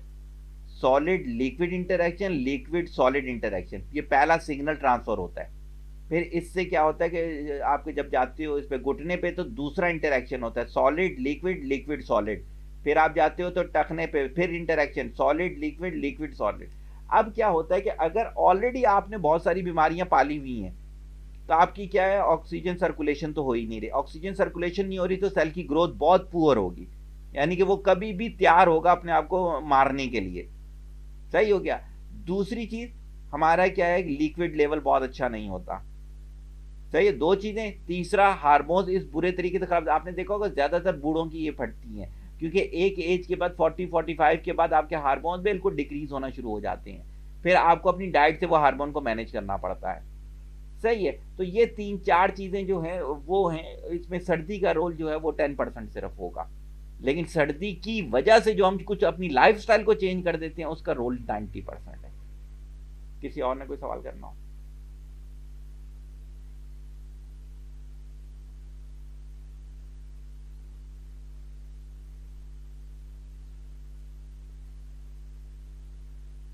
क्या? अच्छा, इसमें इसमें दो दो दो वजूहात होंगी। एक तो ये है कि मैंने ऐसी ख्वातीन देखी हैं जो कि ना घरों पे काम कर रही होती हैं, यानी कि अपने ही घर पे वो डिटर्जेंट से उनको एलर्जिक होती है। आप केमिकल तो यूज़ करोगे ही करोगे, बर्तन को धोने के लिए केमिकल यूज़ करोगे, आप कपड़े धोने के लिए केमिकल यूज़ करोगे, आप वॉशिंग के लिए, तो वो सारी होता है, तो वो सेंसिटिव होती हैं। तो मेरे पास ऐसी जो जवान लड़कियां थी उनकी फिर मुझे ट्रीटमेंट करनी पड़ी पहले, कि उनकी ये सेंसिटिविटी ख़त्म करनी पड़ी। बल्कि मेरे जहन में जो लड़की आ रही है वो इतनी सेंसिटिव थी, वो एयर रिंग नहीं पहन सकती थी, वो उसने आज तक वो चूड़ी नहीं पहनी थी। जब मेरे पास आई थी उसकी 26 साल उम्र थी, पूरे 26 साल में उसने ईद वगैरह पे भी चूड़ी नहीं पहनी थी कभी। कहती मेटल मेरी जिस्म को लगता है और मेरे साथ ये प्रॉब्लम शुरू हो जाता है।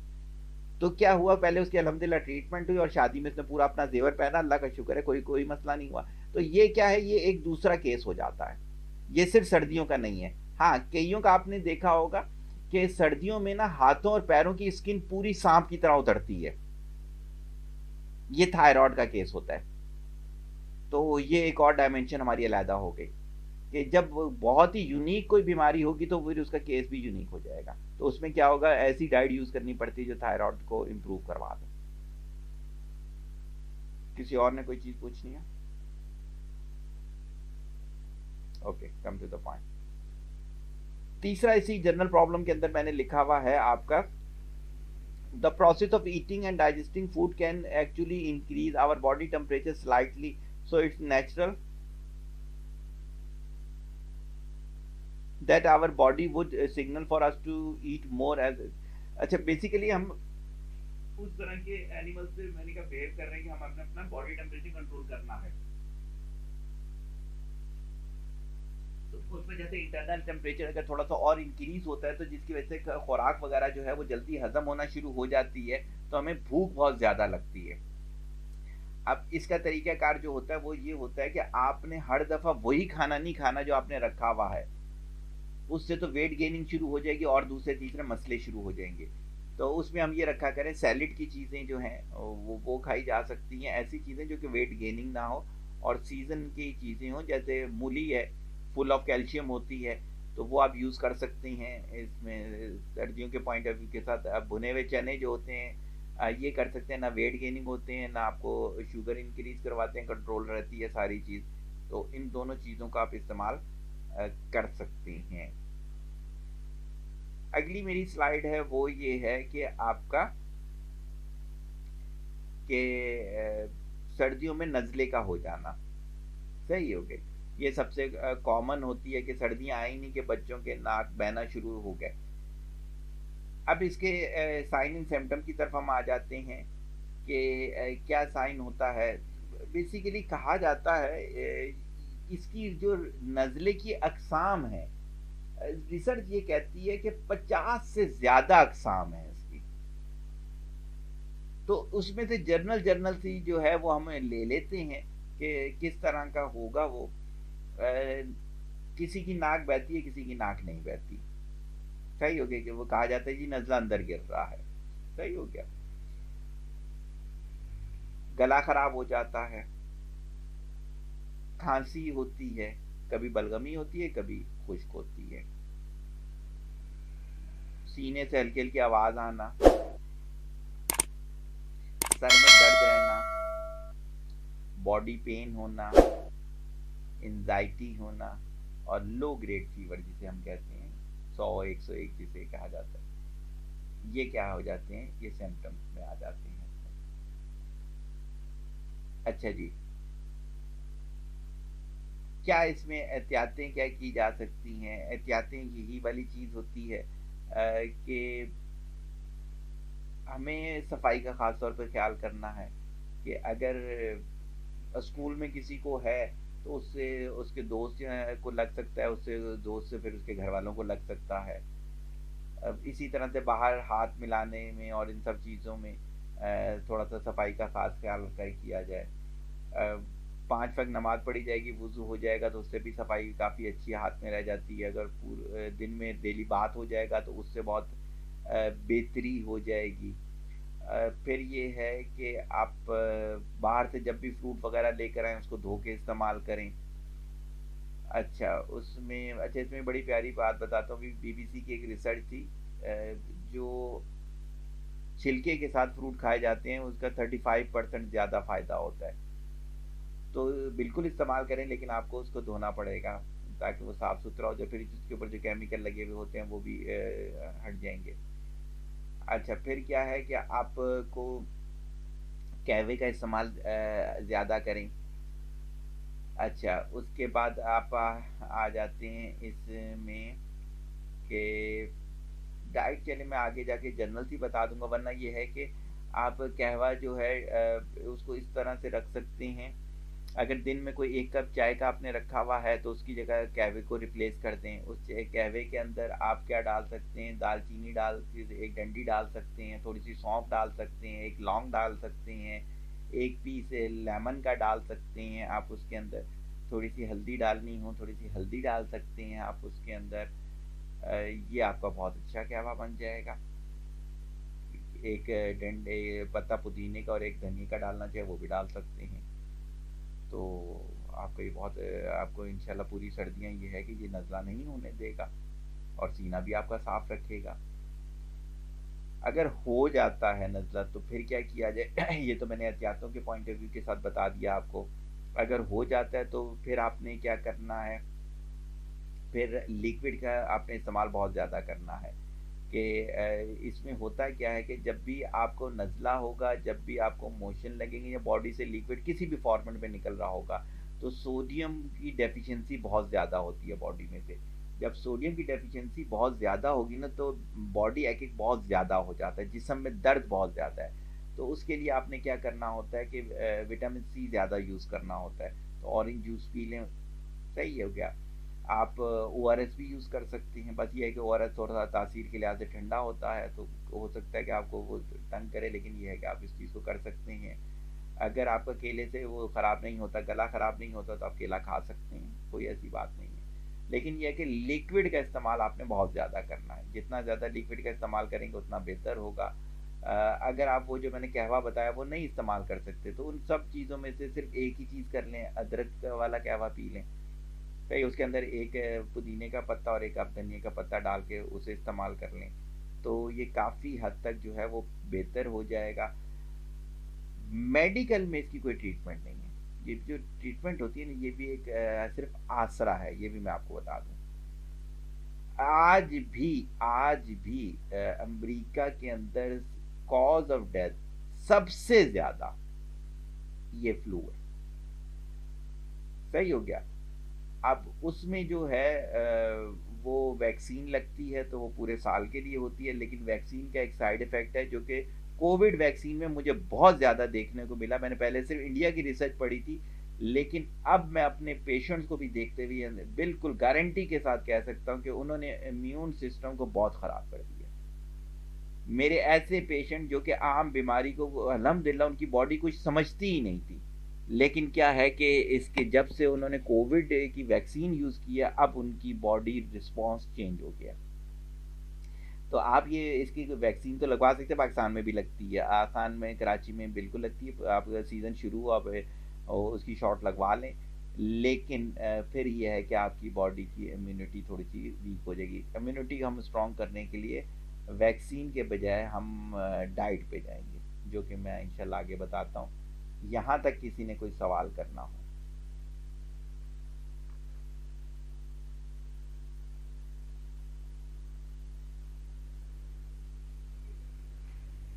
कोई सवाल नहीं हुआ तो मैं आ जाता हूँ आपको। जी बोलिएगा।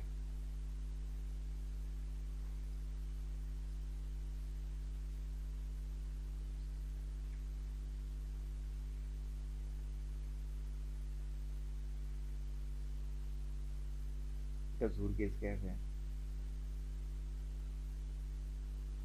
आ, आप लोग जो इतनी इतनी फीसें लेते हो हम लोगों से, तो आप बोल दो ना कि हम लोग कुछ नहीं कर सकते, घर बैठे रहो, सिर्फ दुआ करो, फिर हमारे मौलवियों के पास आने दो पेशेंट को, फिर हम निपट लेंगे। अच्छा, मेरा कहने का जो मकसद है वो है ही ये कि हमारे पास अभी रिसर्च उस लेवल पर नहीं है, तो बजाय इसके कि हम उसकी तरफ जाएं और ज़्यादा एक्सपेरिमेंट में अपने आप को ज़ाया कर दें, हम क्या करें कि हम अपनी डाइट में ऐसी चीज़ें लेकर आ जाएं जो एंटी वायरल भी हो और एंटी बैक्टीरियल भी हो, तो हमें इन सब जाने की ज़रूरत ही नहीं पड़ेगी। आप अदरक लहसुन और प्याज का इस्तेमाल अपने हर खाने के साथ करें, पका हुआ नहीं, कच्चे की बात करूँगा, रॉ की बात करूँगा। प्याज, अदरक, लहसुन, प्याज में वाइट वाला जो मेडिकेटेड प्याज है, आप इसको यूज़ करें। आप जो है इसको लेमन को इस्तेमाल करें, आप पुदीने का, धनिए का इस्तेमाल करें, सही है। आप हर खाने के साथ लौंग का इस्तेमाल करें, आप दूध के साथ हल्दी का इस्तेमाल करें। ये जो मैंने आपको चीज़ बताई, ये सारी चीज़ें अभी तक जितने भी वायरस और बैक्टीरिया सब पे कारआमद है, इवन कोविड भी। आपने देखा होगा जो चाइना ने हर्बल सोल्यूशन इसका निकाला था, वो यही सारा कुछ था, बल्कि इसमें से कम थी, हमने तो इसमें से रिसर्च करके कुछ ज़्यादा कर दी, वरना इससे कम ही चीज़ें हैं इसके अंदर। तो ये वाली चीज़ जो है मेरे ख्याल से इसमें, किसी ने कोई सवाल करना हो? चलिए आगे आ जाते हैं। अगला है रेस्पिरेटरी। जी जी बोलिएगा।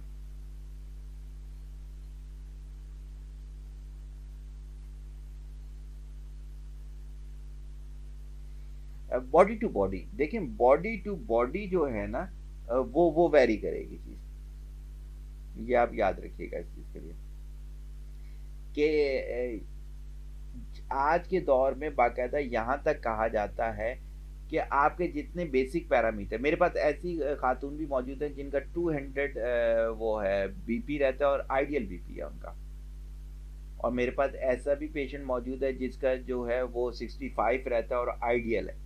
मेरे पास ऐसा भी मेरा क्लाइंट मौजूद है जिसकी हार्ट बीट 141 रहती है और नॉर्मल है, उसके लिए कोई टेंशन नहीं है उसकी। तो ये वाली चीज जो है ना, ये अब सारे पैरामीटर जो है ना पर्सन टू पर्सन डिजाइन होंगे। इसी वजह से जो मैं कहता हूँ ना कि अच्छा कंसल्टेंट की क्यों होना चाहिए, मेंटोर क्यों होना चाहिए, वो आपके लिहाज से आपकी फाइल मेंटेन करवाएगा, तब ये वाली चीज होगी। आप यकीन करें, जिस खातून का मैं आपको बता रहा हूँ कि उनका 200 बेहतर है, अगर उनका 150 कभी कर दिया जाए वो बेड से उठेंगी ही नहीं। उनकी जो body shape, body anatomy design हुई है वो उसी के लिए बिल्कुल सेम लाइक दैट। जिम वाले जो लड़के होते हैं वो आम एंटीबायोटिक यूज नहीं कर सकते। मेरे वालिद साहब एक दफा बीमार हुए, तो हमारे दोस्त हैं, उनके बड़े भाई आए हुए थे पाकिस्तान, वो हेल्थ कंसल्टेंट है, तो उन्होंने मेडिसिन लिख के दी, तो मैंने कहा यार मेरे वालिद साहब जो हैं वो बुजुर्ग हैं तो हल्की कर दो। तो उन्होंने मेरे को, चूंकि हमारे खुद सीनियर हैं वो, उन्होंने किताब की फोटोकॉपी भिजवाई, कहते नहीं सगीर तुम्हें इन चीज़ों का नॉलेज नहीं है, ये रिकमेंडेड डोज है ना। अच्छा, हमने कहा चलें सही है देख लेते हैं।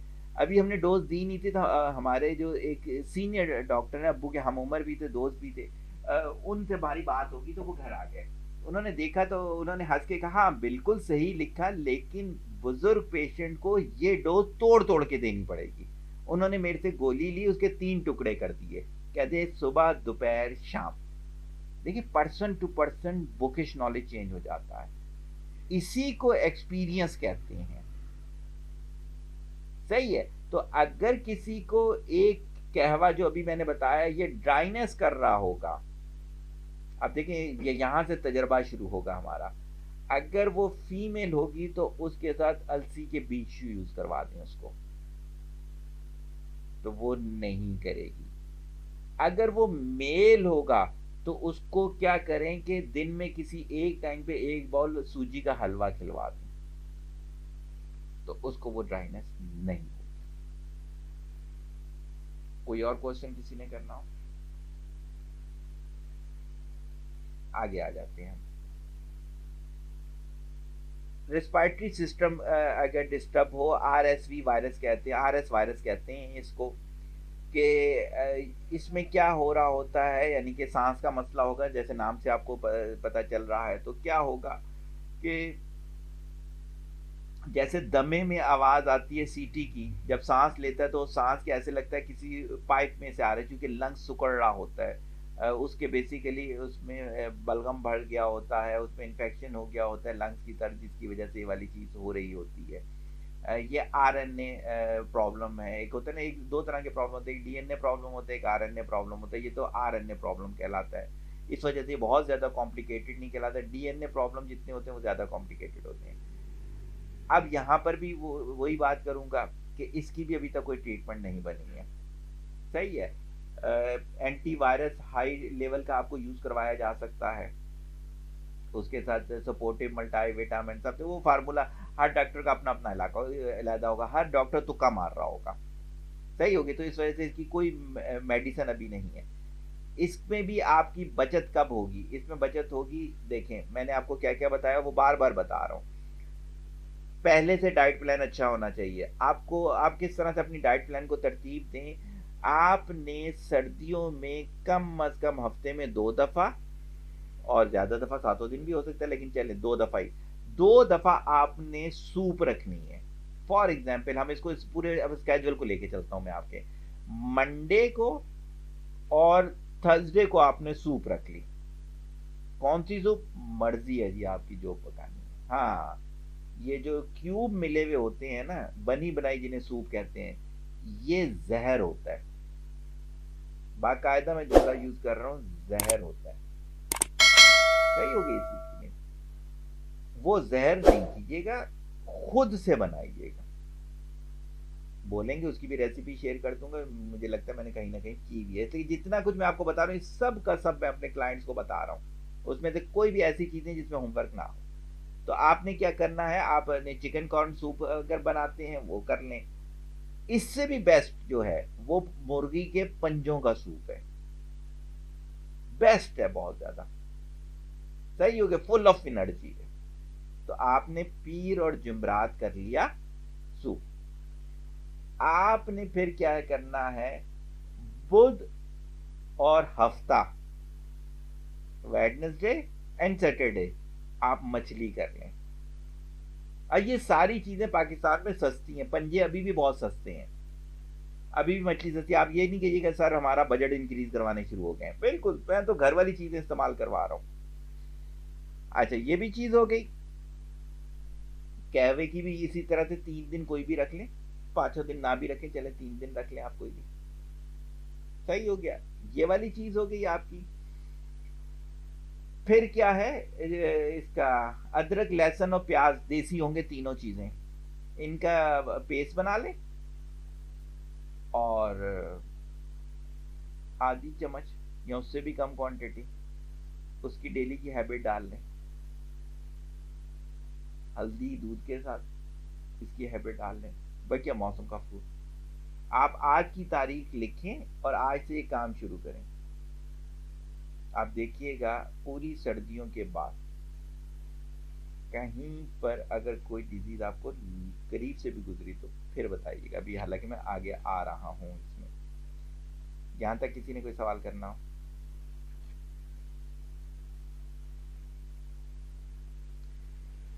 अच्छा, इसके बाद एक और वायरस हमने लिया, नोरो वायरस कहते हैं इसको। इसमें नौजिया होता है, वॉमिट होती है, डायरिया होता है, स्टोमक पेन होता है, फीवर होता है, कमजोरी फील होती है।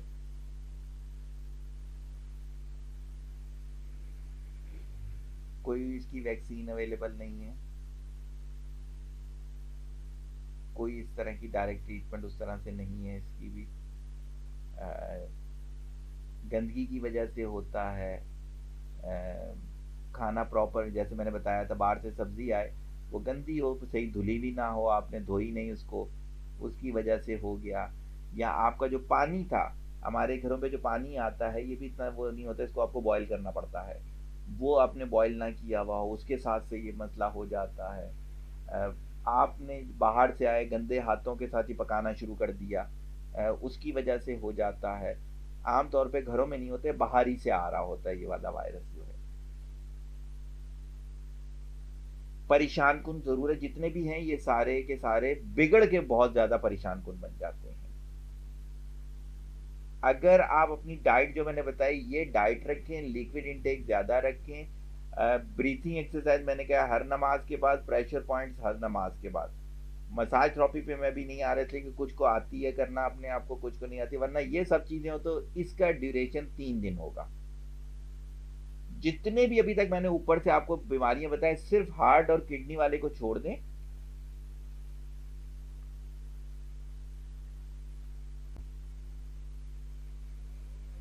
जी जी जी जी।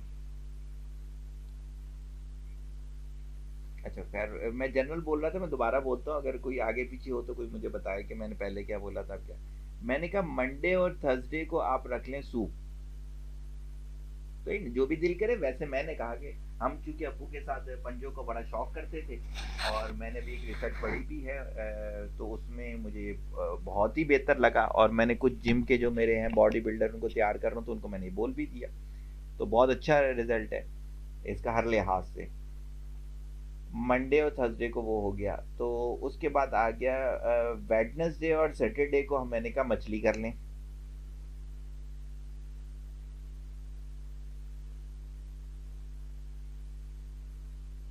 अच्छा, उसके बाद आ गया आपका, ये भी हो गया, ये हो गया। कहवे को किसी भी दिन में दरमियान में एडजस्ट कर लें। फ्रूट्स को अपने साथ जो भी मौसम के आपके अवेलेबल हैं वो आप एडजस्ट कर लें। फिर मैंने कहा कि ब्रीथिंग एक्सरसाइज और प्रेशर पॉइंट तो हर नमाज के बाद होंगे। बल्कि आप जैसे जो लोग हैं जो कि बाकायदा मेरे क्लाइंट लिस्ट में शामिल हैं, तो वो लोगों को मैं मसाज वगैरह सब बताता रहता हूँ, वो बिल्कुल होते रहे। वो तो मैं आप लोगों को जो सिखाया वो तो बाथिंग के टाइम भी आप लोग कर सकते हैं, तो इतना हल्का सा मसाज अल्हम्दुलिल्लाह, लेकिन ब्लड सर्कुलेशन बहुत अच्छी हो जाती है। तो ये एक पैटर्न सा आप लोगों ने अपनी लाइफ में रखना है, वरना फिर क्या है कि वही चीज़ है कि आप डॉक्टरों के रहमो करम पे, अगर आपके सामने ये है कि चौथी डिजीज मैंने बताई और मैंने कहा डॉक्टरों के पास, डॉक्टर खुद कहते हैं कि हमारे पास इसका सोल्यूशन नहीं है। ट्राइयाँ तो आप पे करेंगे, एक्सपेरिमेंट्स तो करेंगे, और उसमें क्या है कभी कभी तुक्का लग भी जाता है, लेकिन ये है कि वो गारंटेड तुक्का नहीं होता। किसी और ने कोई सवाल करना हो? जी बोलिएगा।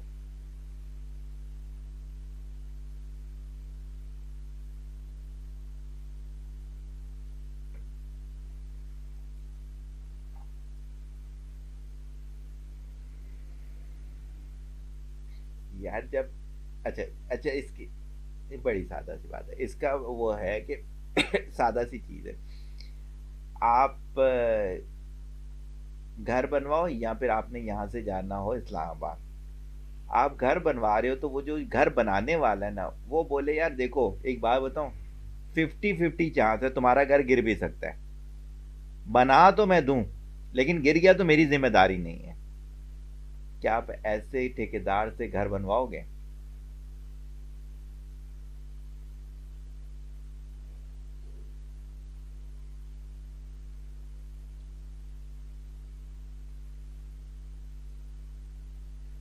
आप आप पहले मेरी वाली बात का जवाब दे दो ना, फिर मैं आप वाली बात का जवाब दूंगा। आप ऐसे शख्स से घर बनवाओगे नहीं? आप पहले मुझे ये बताओ ना, आप ऐसे शख्स से घर बनवाओगे नहीं बनवाओगे?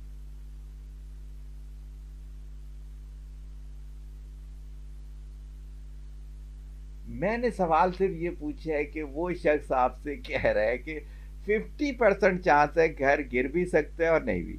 अब आप यस और नो में मुझे बताओ सिर्फ। मैंने सिर्फ यस और नो पूछा है, सिर्फ यस और नो। तो भाई आप मुझे बता दो यस और नो, इतनी सी बात है। नहीं, अब यहां पे समझो, बात बहुत इंपॉर्टेंट बात है। ये हो सकता है कि आपको लग रहा हो कि मैंने तंजन या मजाकन कहा, नहीं, हमारे साथ यही हो रहा है। वजह ये है, ऐसा नहीं है कि इनमें से किसी चीज की ट्रीटमेंट नहीं है, ये मैं भी बता सकता हूँ और आपको अरसा गुजर गया है मेरे साथ। मेरे पास अभी अभी के पिछले हफ्ते के 5 से 7 ऐसे क्लाइंट मौजूद हैं जिनकी बैक का इश्यू था और कराची के 11 डॉक्टर ने कहा था मेजर ऑपरेशन होगा। बोलोगे मैं नाम के साथ आपको बताऊंगा और वो लोग वीडियो में आपको बताएंगे, यानी कि बोलने को तैयार है। और अल्हम्दुलिल्लाह वो अब नॉर्मल लाइफ गुजार रहे हैं। हालांकि उन डॉक्टरों ने ये कहा था, एक तो जो है वो दवाई डॉट पीके का वो बहुत अच्छी लेवल पे बैठा हुआ है, तो उनके रिलेशन भी बहुत ज्यादा हैं डॉक्टरों से। उन्होंने कहा था वो बेवकूफ बना रहा है आपको जो ये कह रहा है, तुम जितना लेट करोगे उतना रिकवरी लेट होगी। और अल्लाह का शुक्र है, मेरे जितने भी कोविड के क्लाइंट थे, इटली से लेके पाकिस्तान तक 71 कंट्रीज के, किसी एक में एक को सिर्फ हॉस्पिटल जाना पड़ा था, वो इधर का था, कुवैत का। वो उस दिन मेरा रोजा खुल रहा था तो मैंने उसका फोन अटेंड नहीं कर पाया था, तो उसके दोस्त की डेथ हुई थी, तो उसने वो भी डिप्रेशन अटैक हुआ था और वो अभी कोविड रिकवर नहीं हुआ, तो इसने समझा मेरी भी तबीयत खराब हो सकती है। वो उसके अलावा किसी, तो ये वाली चीज आपका कहना ना कि हम डॉक्टर नहीं, आज के दौर में डॉक्टर रिसर्च करता ही नहीं है। आप भी डॉक्टर हो, डॉक्टर फैसल भी अंदर मौजूद हैं, एक आध और भी डॉक्टर मौजूद है, आप लोगों ने रिसर्च छोड़ दी है। दैट्स वाई मैं ये कहता हूं बाकायदा, विद ड्यू रिस्पेक्ट, मैं कहता हूं अल्लाह किसी को डॉक्टर के पास ना लेके जाए। ये बहुत बुरी लग रही होगी आपको बात, लेकिन एक हकीकत, हाँ, जब अच्छे डॉक्टर आना शुरू हो जाएंगे तो हमारा स्टेटमेंट चेंज हो जाएगी। आप कुछ कहना चाह रहे हो?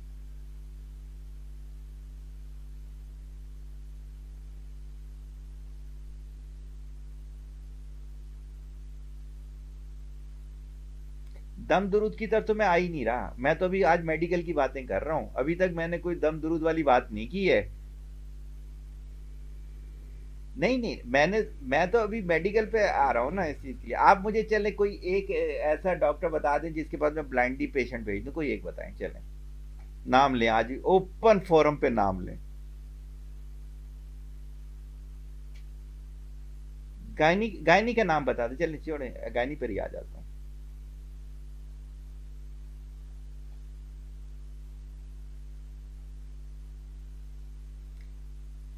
आप बोल दिया ना आपने नाम। मेरे सेशन के बाद इस पे नेट पे डाल के देखिएगा, अगर 70-30 रिव्यूज ना हुए तो मुझे बोलिएगा, 70% उसके अगेंस्ट होंगे।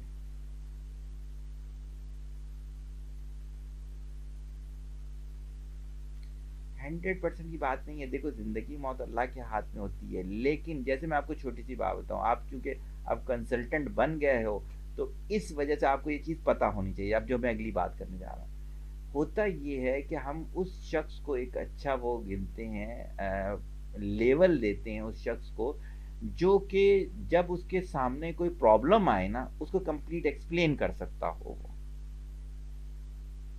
सही है, जब हम कहते हैं ना तुक्का तुक्का, हम इस चीज को कहते हैं कि उसके पास कोई वो नहीं है, उसकी स्टडी नहीं है कंप्लीट, चाहे वो किसी भी चीज पे हो।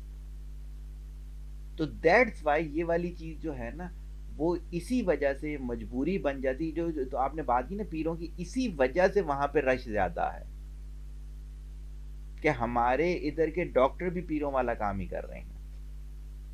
कि कागज लपेट के दे दिया कि ये तेरी जिंदगी बदली कर देगा। हम आ जाते हैं फ्लू की तरफ। अच्छा, फ्लू जो है ये भी क्या है, आपका एक बहुत बड़ा कॉज है दुनिया के अंदर इसमें डेथ का। और इन्फ्लुएंजा वायरस के तौर पर पूरा होता है, मसल खींचते हैं, फीवर होता है, हेडेक होता है, फटीक होता है, ड्राई काफ़ी होती है, रनिंग नोज भी होती है, गला भी ख़राब होता है। पहले इसका कोई डायग्नोस्टिक टेस्ट नहीं था, अब इसका डायग्नोस्टिक टेस्ट मौजूद है। इसमें भी यही चीज़ है कि मेडिकेशन तो कोई काम नहीं दिखाती है, क्योंकि डॉक्टर नाराज़ हो रहे हैं, मैं कह देता हूँ दिखाती है लेकिन मुझे नहीं पता। तो उसमें ये है कि वाटर ज़्यादा से ज़्यादा यूज़ करना चाहिए है। अच्छा, फिर क्या है कि इसमें जो आपको काम आएंगी चीज़ें, डाइट में आप क्या कर सकते हो, सूजी का हलवा नीम गरम करके पतला, फुली उसकी जो विस्कोसिटी है वो ज़्यादा हो, वो आप इस्तेमाल कर सकते हो। पेट भर के खाना चाहिए वो वाली चीज़। हाँ, सालन जो है ये एसिडिटी ज़्यादा करेगा, ये बहुत ज़्यादा नहीं। हाँ, जब भी खाएं फ्लू के अंदर तो वो शोरबे वाला सालन खाएं, लाइट रोटी खाएं, पेट का मसला होता है इसके साथ साथ। अच्छा, ऑरेंज जूस बहुत ज़्यादा हेल्पफुल होगा इसके अंदर, एंटीऑक्सीडेंट, पोमीग्रेनेट अनार बहुत ज़्यादा हेल्पफुल होगा इसके अंदर। अच्छा, तुर्श में ये भी ग्रेप फ्रूट बहुत ज़्यादा हेल्पफुल होगा इसके अंदर। अच्छा, उसके अलावा इसमें जो हेल्पफुल फ्रूट्स होंगे, कीवी बहुत ज़्यादा हेल्पफुल होगा इसके अंदर। बेरीज, किसी भी किस्म की बेरीज ले लें, बेरीज बहुत ज़्यादा हेल्पफुल होंगी इसके अंदर। अंडा अगर देसी हो, मुर्गी का हो जाए तो बहुत ही बेहतरीन है। मोहसिन भट्टी का प्रोग्राम आप देख सकते हैं देसी अंडे के मुतालिक, इसलिए कि बाज़ार में जो अंडा बिक रहा है वो देसी नहीं होता। वो ये जो होती है आपकी मिस्री मुर्गी जो होती है, उसके अंडे को जो होती है चाय की पत्ती से रंग करके बेच रहे होते हैं, तो उसमें कोई असर देसी वाला नहीं होता। देसी में ओमेगा 6 और ओमेगा 3 का फ़र्क है, इस वजह से मैं कह रहा हूँ वो है। लेकिन अगर वो ना मिले तो चलें, आप जो भी अंडा मिल जाए वो बॉयल करके इसमें खा सकते हैं। आप इसमें जो है अगर आपको शहद से एलर्जी नहीं है तो शहद के ऊपर दालचीनी का पाउडर डाल के आप खा सकते हैं। अ, शहद भी असली बहुत कम मिलता है। अब मैं यही चीज़ हर एक के साथ बोलूँगा तो आप लोग इस पे माइंड करोगे, लेकिन सच्ची बात है कि अरसा गुजर गया सारे काम करते हुए, इस वजह से बहुत है। जिनको दमे का मसला होता है उनको अगर शहद पे दालचीनी डाल के दी जाए बहुत अच्छा रिजल्ट है। लेकिन क्या है, बेरी का शहद है, इसका शहद है, उसका शहद है, जब उसको मैं टेस्ट करता हूँ वो शहद वाली चीज़ ही नहीं होती, शीरा लग रहा होता है वो। तो दैट्स वाई ये वाली चीज़ जो है वो है। अच्छा, उसके बाद आप इसके अंदर क्या कर सकते हो, आप कहवा जो मैंने बताया आपको, वो कहवा इसमें बहुत बहुत हेल्पफुल होगा आपका। अच्छा, अगर वो कहवा नहीं आप इस्तेमाल कर सकते तो आप क्या करें, सोने से पहले जो है सूखी अदरक, सूंठ जिसे आप कहते हैं, आप क्या करें कि 2 कप पानी लें, उसमें 1 इंच सूंठ डालें और उसको 2 से 3 बॉयल दे लें। अगर एक पत्ता आपने उसका भी डालना है पुदीने का, और एक पत्ता आपने डालना है इसका धनिए का तो डाल सकते हैं। अच्छा, वरना नहीं भी डालते कोई इशू नहीं है, आप वो चीज़ कर लें और उसको जो है आप रात सोने से पहले आधा कप पी लें। उसके बाद आपने कोई पानी वानी नहीं पीना, तो उससे ये आपको बहुत अच्छा रिजल्ट देगा। अच्छा, अगर आपको फ्लू हो गया तो फिर सूप कौन सी वाली आपकी बहुत ज़्यादा बेहतर होगी, पंजों की तो होगी होगी, लेकिन अगर आपको बकरे की गर्दन मिल जाती है तो आप उसकी सूप फिर इस्तेमाल करेंगे, वो इस फ्लू में आपको बहुत एक्स्ट्रॉर्डनरी रिजल्ट देगी। और इसके अंदर बकिया जो है, अगर ये थोड़ा बिगड़ना शुरू हो जाए तो फिर डॉक्टर से आप कम्बिनेशन यूज़ करवाएंगे। जिसका जितना एक्सपीरियंस होगा वो उस लिहाज से इसका कम्बिनेशन बनाएगा। और मैं आगे जाके कुछ दवाइयों के कम्बिनेशन भी आपके साथ शेयर कर दूंगा, ताकि आपको पता हो कि अक्सर होता ही है कि हम एक दफ़ा डॉक्टर के पास जाते हैं तो पता चल जाता है यार यही तो उसने एंटीबायोटिक यूज़ करनी है। ऐसा नहीं होता। आम तौर पे एंटीबायोटिक के साथ आपने पेन किलर, एंटीबायोटिक के साथ आपने एंटी एसिडिक यूज़ करनी होती है, आपने बी कॉम्प्लेक्स फार्मूला यूज़ करना होता है और हल्का फुल्का सा रिलैक्सर यूज़ करना होता है। ये कम्बिनेशन अक्सर मैंने वर्ल्ड में देखा है। हम लोग वो नहीं यूज़ करते तो उसकी वजह से हमारे साथ उतना अच्छा रिजल्ट भी नहीं आता और प्रॉब्लम भी आते हैं। तो ये एक छोटी सी फ्लू से रिलेटेड थी। इसमें किसी ने कोई क्वेश्चन करना हो?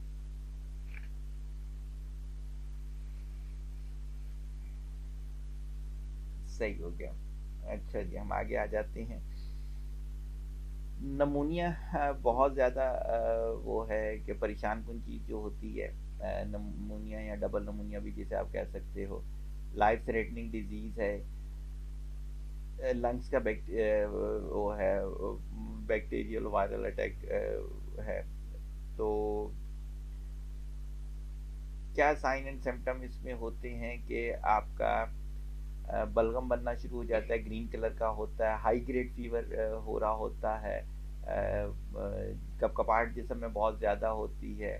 इसका मतलब ये कि बॉडी के अंदर एंडोथर्मिक रिएक्शन बहुत ज़्यादा इंक्रीज हो जाता है, पसीने आना शुरू हो जाते हैं, मसल पेन शुरू हो जाता है, बॉडी वीकनेस इतनी ज़्यादा हो जाती है कि आपका जो है चलना फिरना मुश्किल हो जाता है। इसकी वैक्सीन अवेलेबल होती हैं, वैक्सीन हो सकती है, बकिया इसकी ट्रीटमेंट मौजूद है, इसकी ट्रीटमेंट हो सकती है, मुख्तलिफ कम्बिनेशन है ट्रीटमेंट के अंदर। वो दोबारा वही बात करूँगा कि डॉक्टरों पे डिपेंड करता है। फिर ये भी होता है कि नमूनिया कितना बिगड़ चुका है, और इसमें बहुत ज़्यादा वेट नहीं करना चाहिए है। मेरा मशवरा इसमें यही होगा कि इसमें घर पे बैठ के ट्रीटमेंट ना की जाए। इसमें पहले दिन क्लिनिक होना चाहिए। अगर पहले दिन से कोई आपको बेहतरी नज़र नहीं आ रही थी, आपको फ़ौरन किसी भी रिलायबल हॉस्पिटल में विज़िट करना चाहिए है। ये इतनी ज़्यादा ख़तरनाक डिसीज़ है। इसमें किसी ने कोई सवाल करना हो?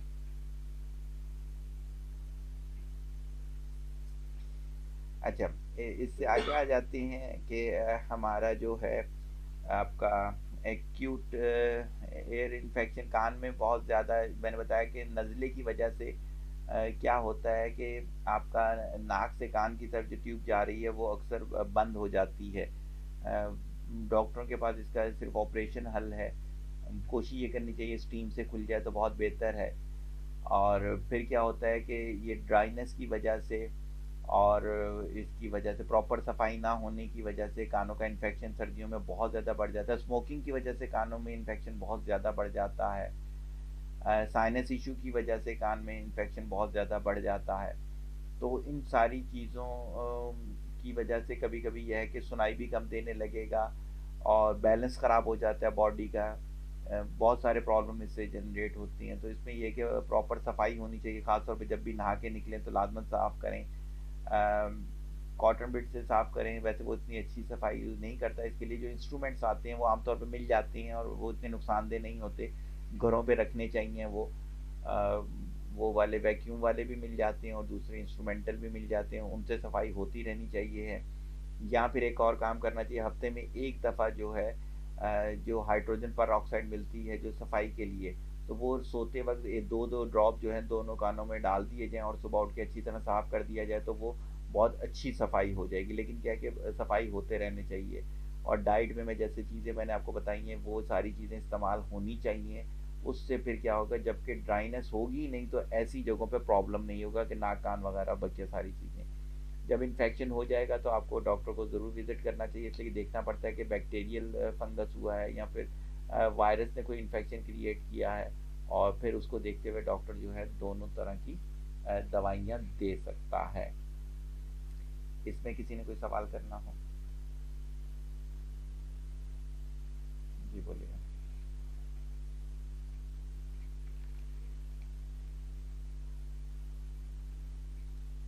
जी जी जी जी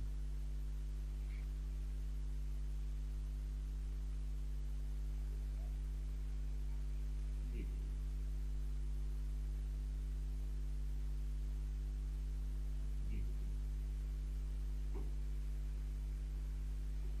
जी जी जी जी जी जी जी जी बिल्कुल ऐसे ही।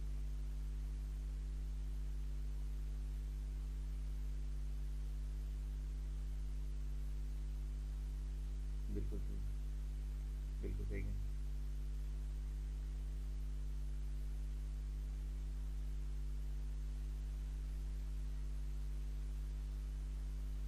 जी जी जी जी। अच्छा इस जी जी बोले, पहले बोले।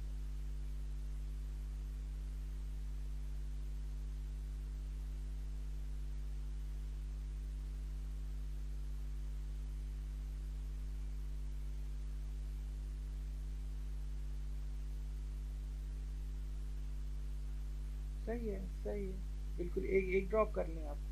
हाँ, वरना तो मैं ये कह रहा था कि ये जो होता है ना कान के लिए सफाई के लिए जो दवाई होती है, ये इतना कोई स्ट्रॉन्ग हाइड्रोजन पर होता नहीं है। लिखा हुआ तो इन्होंने होता है इसके ऊपर, इस वजह से मैंने 2 ड्रॉप बोल दिए, वरना आपकी बिल्कुल सही, आपका एक्सपीरियंस है, लाइव एक्सपीरियंस है, तो बिल्कुल हम इसको यहाँ पे करेक्ट कर देते हैं इस बात को कि 1 ड्रॉप भी बहुत हो जाएगा, और वो भी वंस इन अ वीक मैं कह रहा हूँ।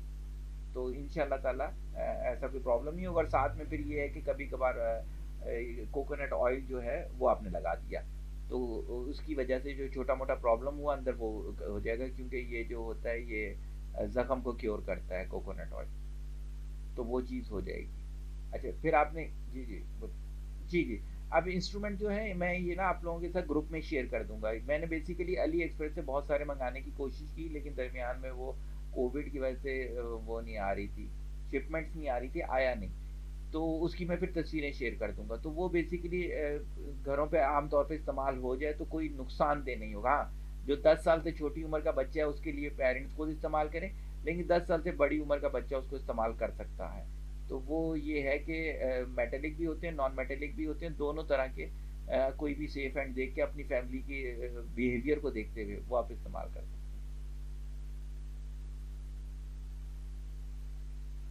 अच्छा, इसके बाद आ जाते हैं हम जिसे कहते हैं स्टोमिक फ्लू, बेसिकली मरोड़ पड़ना, क्रैम्प्स पड़ना, ये भी सर्दियों में एक आम तौर पर होता है। और ये क्या है, इसके सिम्टम यही है कि आपको उल्टी हो सकती है, नौजिया फील हो सकता है, पेट में क्रैम्प्स पड़ रहे होंगे, मोशन हो रहे होंगे, डायरिया जिसे आप कहते हो, फीवर हो रहा होगा, हेडेक हो रहा होगा, कमज़ोरी फील हो रही होगी, ये वाली सारी चीज़ें। तो इसमें करने वाले जो काम होते हैं वो ये है कि मोशन बहुत ज़्यादा हो तो ORS तो लाजमन आपने इस्तेमाल करना ही करना है। फिर आपने क्या करना है इसमें, आपने 3 केले लें, 1 पाव दही लें, उसके अंदर 3 से 5 चम्मच जो है आप शुगर डालें, एक पूरी प्लेट बना के एक वक्त में खा लें। उसके बाद अगर आपका जो मोशन सही नहीं होते तो आपने अगले टाइम भी वही खाना है, या खिचड़ी खाएंगे, लाइट खुराक खाएंगे, आप हैवी नहीं यूज़ करेंगे। इसका ड्यूरेशन 1 to 3 डेज होता है। अगर आप लिक्विड अच्छा रखें, जिस तरह की चीज़ें मैं बता रहा हूँ इसको खाएं। अच्छा, उसके बाद पेट का मसाज करेंगे और पिंडली का, काफ का मसाज करेंगे, नेसेसरी होता है। यहाँ पे प्रेशर पॉइंट्स होते हैं, यहाँ पे गिलिट्स बन जाते हैं, ये अगर आप मेडिसिन से ट्रीट करें वो गिलिट्स नहीं जाते तो प्रॉब्लम करते हैं। तो आप अगर मेडिसिन से भी इसकी ट्रीटमेंट करेंगे तो आपने इसमें ये चीज़ लाजमन करनी है जो मैंने आपको बात बताई। तो उससे क्या हो जाएगा कि विद इन 3 डेज आप बिल्कुल ठीक हो जाएंगे, खाना आपका दूसरे दिन से ठीक हो जाएगा, और कमज़ोरी 3 दिन के बाद बिल्कुल नहीं होगी। इसमें किसी ने कोई सवाल करना?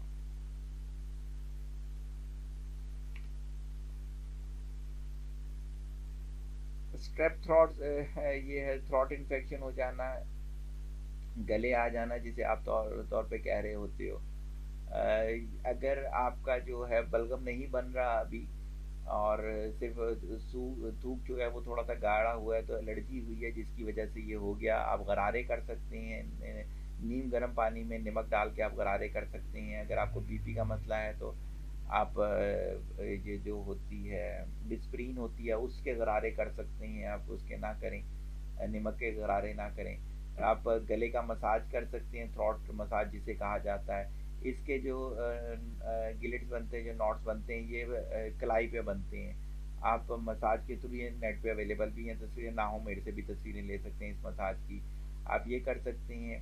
फिर आप जो मैंने कहवा बताया वो कहवा इसके लिए बहुत बेस्ट है। अगर वो नहीं करते तो सिर्फ वो अदरक वाला फार्मूला भी आप कर सकते हैं, उससे ये वाली चीज़ बेहतर हो जाएगी। हलवा इसके लिए बहुत बेस्ट होगा, इसका मसाज हो जाना चाहिए। लिक्विड इनटेक बहुत ज़्यादा आप रखेंगे इसमें, धूप में बैठने से इसमें बहुत फ़ायदा होता है, वो आप कर सकते हैं, लेकिन पानी के साथ धूप में बैठेंगे, उसके बगैर नहीं बैठेंगे। अगर ये सारी चीज़ें आप करेंगे तो 2 दिन का ड्यूरेशन होता है इसका, 2 दिन के अंदर ये वापस अपनी जगह पर आ जाते हैं। अगर ये नहीं करें और सिर्फ डाइट अच्छी कर लें तो इसका 7 दिन का ड्यूरेशन होता है, उसमें भी इसको अपने नॉर्मल चीज़ पे आ जाना चाहिए। एंटीबायोटिक यूज़ की जा सकती है, जो भी आपकी फैमिली में यूज़ होती है आप वो यूज़ करेंगे, लेकिन बेबी डोज यूज़ कीजिएगा, इसमें हैवी डोज यूज़ नहीं कीजिएगा। आमतौर पे मैंने देखा है डॉक्टर जो है इसमें है जहाँ भी एडल्ट हो जाता है बच्चा तो उसको 500 पोटेंसी यूज़ कर देते हैं। ऑलरेडी बॉडी इतनी ज़्यादा वीक हो चुकी है हमारे बच्चों की कि मेरे ख्याल से 250 एनफ है, सही हो गई। तो एक पेन किलर के साथ 250 पोटेंसी के साथ सुबह दोपहर शाम यूज़ कर लिया जाए तो, और वो भी 5 डेज। मेरा ख्याल मेरे पास अभी एक मासूम बच्ची है कि 10-11 साल की, 21 दिन तक उसकी वो एंटीबायोटिक यूज़ की हुई थी, कोई उस बेचारी को आराम नहीं आ रहा था। कराची के बड़े अस्पतालों से वो वापस आई थी, अल्हम्दुलिल्लाह हमने उसकी दवाई उसी दिन ख़त्म करके हमने कहा जो इसके अंदर चीज़ें थी वो तो अल्लाह ने किया ख़त्म हो ही गई हैं, अब नेचुरल ट्रीटमेंट पे आ जाएं। डाइट को मैनेज किया, मसाज थेरेपी इस पे मैनेज किया, अल्हम्दुलिल्लाह बिल्कुल ज़रूरत नहीं पड़ी किसी मेडिसिन की। तो दैट्स वाई ये जो मैं चीज़ें बता रहा हूँ ये मेडिसिन के साथ भी किया करें ताकि जो उसके साइड इफ़ेक्ट्स हैं फिर वो लेके आपको बैठना पड़ जाएगा। इसमें थ्रॉट इन्फेक्शन से रिलेटेड कोई चीज़ पूछनी है?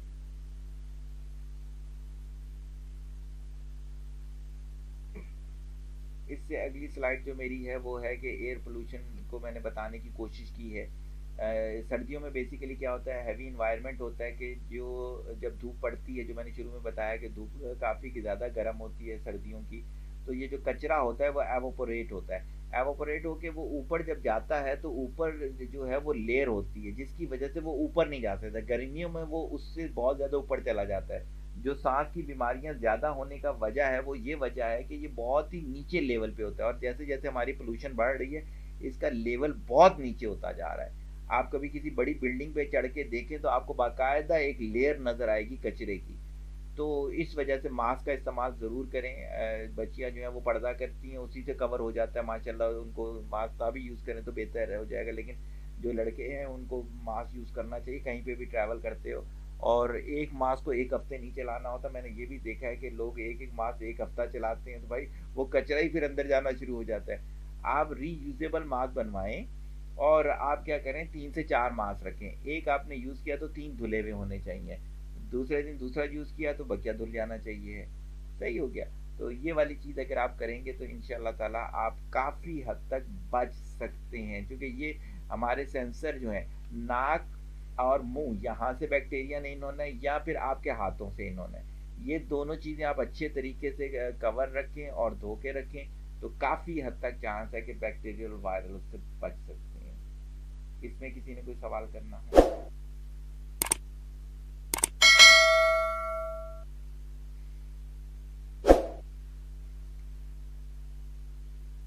विंटर इलनेस के लिहाज से टिप्स की जो बात लिख दी हमने, डाइट, एक्सरसाइज, आपका लिक्विड का बहुत अच्छा होना,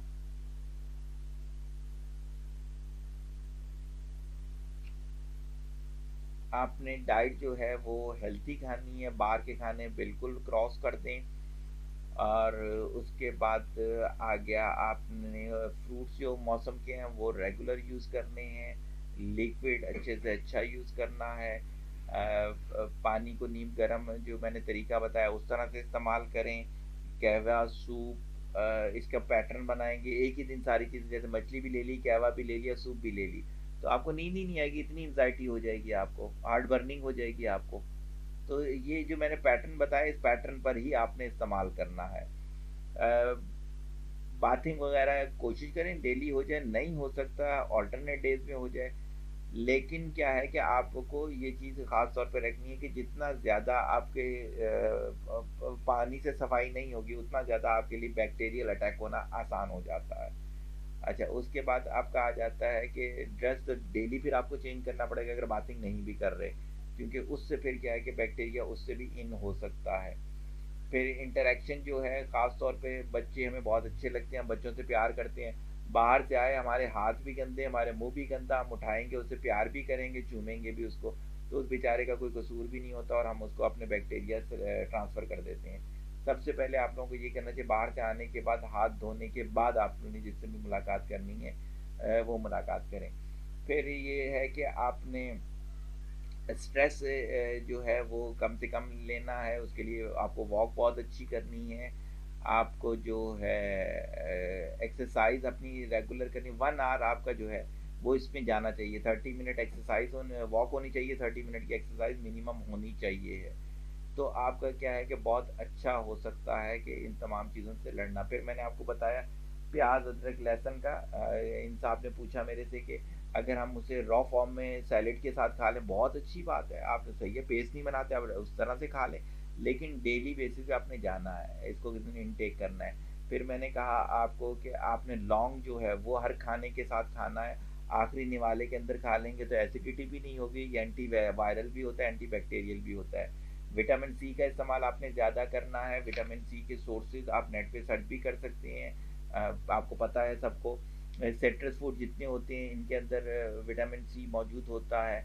आप स्ट्रॉबेरीज के अंदर होता है, अच्छा टमाटो रह गया था, टमाटर आपका क्या है कि आप अगर रोज़ाना 3 टमाटर खा लें या उनका पेस्ट बना के खा लें तो उससे क्या है कि आपके ब्लैडर के बहुत सारे मसले हल हो जाते हैं।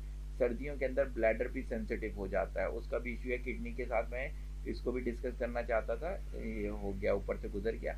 तो आपने इसको यूज़ करना है, हाँ जिनके साथ किडनी का इशू है वो टमाटो को फिर स्किप करेंगे। अच्छा उसके अलावा जो है वो आप इसमें विटामिन सी की सोर्सेज मैंने बता दी, मिर्चें जो हैं, और ख़ास तौर पे ये वाली जो शिमला मिर्च होती है इसमें बड़ा अच्छा विटामिन सी होता है, आप इसे इस्तेमाल कर सकते हैं। अच्छा मछली का इस्तेमाल भी बता दिया मैंने, ये भी इस्तेमाल बता दिया। कॉर्न भुट्टा जो है ये किडनी के लिए बहुत अच्छा होता है, आप बॉयल करके भुट्टा अच्छा चबा के इस्तेमाल कर सकते हैं। अच्छा उसके अलावा आप क्या क्या है, फ़िश अगर कोई इस्तेमाल नहीं कर रहा तो फ़िश ऑयल कैप्सूल यूज़ किया जा सकता है, लेकिन फार्मूला वही होगा, हफ्ते में 2 दफ़ा इस्तेमाल किया जाएगा। और अगर किसी को लगता है कि वो ऑलरेडी वीक है तो फिर आपने फ़िश ऑयल कैप्सूल हफ्ते में 2 दफ़ा, तो 1 दफ़ा विटामिन B12 500 IU वाला आपको इस्तेमाल करना पड़ जाएगा, और डाइट से कर सकें, कलेजी के अंदर विटामिन B12 होता है वो इस्तेमाल कर सकते हैं। अच्छा उसके अलावा पालक और सरसों बहुत अच्छी है, सरसों का साग सर्दियों में इस्तेमाल किया जा सकता है, बेहतरीन चीज़ है, बेहतरीन चीज़ है, आप उसे सर्दियों में रख सकते हैं, हफ्ते में 1 दफ़ा या महीने में 2 दफ़ा। आप पालक जो है उसको बॉयल करके उसके अंदर ये प्याज वगैरह और ये टमाटर वगैरह डाल के एक बाउल अगर रोज़ाना खाएंगे आपकी हड्डियाँ बहुत अच्छी मजबूत होंगी। उसके अलावा एक चीज़ होती है फुल मखाने होती है, वो आप लोगों को बनाना नहीं आते होंगे, उसकी फिर मैं रेसिपी बताता भी नहीं हूँ, हालांकि वो भी बड़ी अच्छी चीज़ होती है। अब आप लोग ही कुछ पूछ रहे हो, मैं तो ख़त्म करने की तरफ जा रहा हूँ, मैंने तो बहुत बोल दिया। हाँ जी क्वेश्चन है तो बताएं, वरना मेरे पास लास्ट स्लाइड है इन नटशेल। Any question? कोई क्वेश्चन नहीं आ रहा था। अच्छा अब वन बाय वन आप लोग मुझे बताएं कि मैं नाम लेता जाऊंगा, आप सब ने मुझे बताना है कि आज के सेशन से कितनी अवेयरनेस लेवल आपका इंक्रीज हुआ, 1 to 10। 1 सबसे लीस्ट नंबर होगा, 10 सबसे अच्छा नंबर होगा। हम शुरू करते हैं ज़िया भाई से। ज़िया भाई।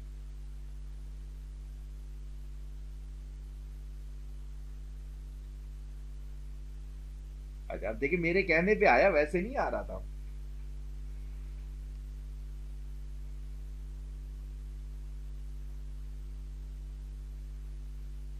जी जी जी जी जी जी।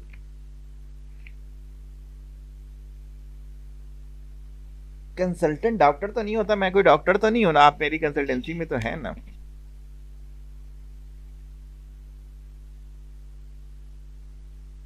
नहीं नहीं, आपको बस किसी सीनियर रिसर्चर के उसमें रहना है, अगर आप डॉक्टर के पास भी जाते हैं और वो रिसर्चर नहीं है तो आप फिर भी गलत कर रहे हैं। आपने बेसिकली के लिए रिसर्च, अगर खुद रिसर्चर बन गया तो फिर आपको जरूरत नहीं पड़ेगी, लेकिन जब तक आप खुद रिसर्चर नहीं है तो आपको एक रिसर्चर की जरूरत है।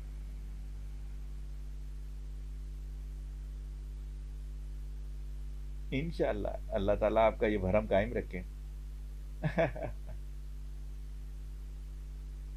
नहीं नहीं, ये चीज है ना कि अल्लाह ने इज्जत हमारी बनाई हुई है तो वो कायम रखे।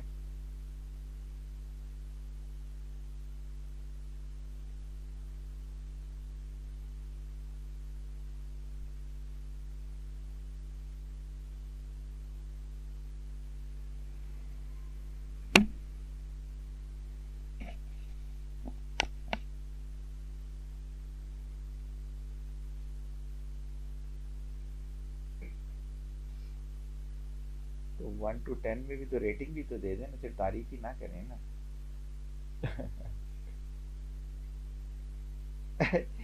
अच्छा अच्छा, चले जी, अल्लाह खुश रखे। आपसे तो हाँ उम्मीद ऐसी ही रहती है। नहीं नहीं, आप तो अल्हम्दुलिल्लाह मेरे उन लोगों में से हैं। अगर आपको याद हो जब आपने ज्वाइन किया था, उस वक्त आप अपना वो स्टेटस देखें बॉडी का, और माशाल्लाह आज मैं बाकायदा, याद होगा आपके बारे में ही कहता हूँ जब थेरेपी आपकी करता हूँ, कि आप आज के नौजवानों से ही माशाल्लाह बहुत अच्छे लेवल पर हैं। आज के जो नौजवान है उनकी बॉडी माशाल्लाह ऐसी नहीं है जितनी आपकी है। तो अल्हम्दुलिल्लाह इस बारे में तो एग्री।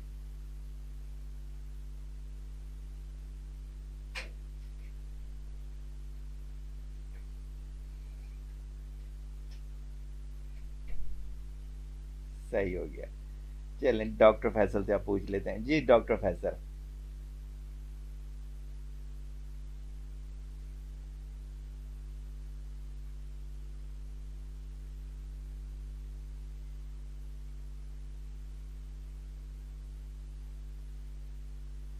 अच्छा, यहाँ पर एक चीज़ और बता दें, याद होगा जब आपसे मैंने शेयर किया था कि बोलना चाहिए, तो आपने कहा था लोग कंफ्यूज हो जाएंगे, ना करें।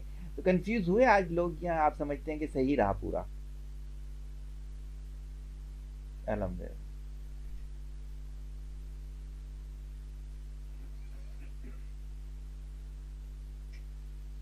चल चलो, थैंक यू। देंगे कोई 1 में से 10, या सही है, जनरल बता दिया आपने, बहुत है।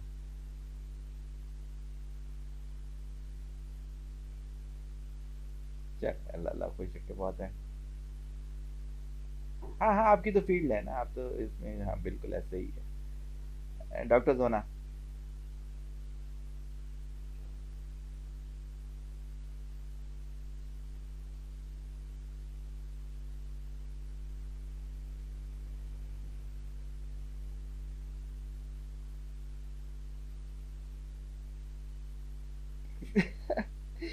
सही होगी जी, ये नंबर देते हुए पर्सनल नहीं होते, ये चीज याद रखें आप।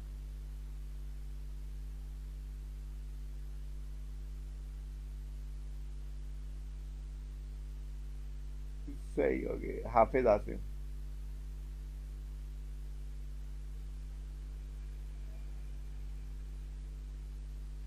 हाफिज आसिम गायब है। मरियम शेख।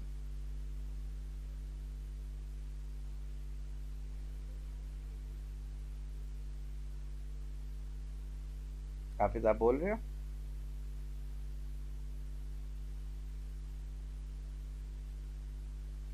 नहीं। काब फारूक।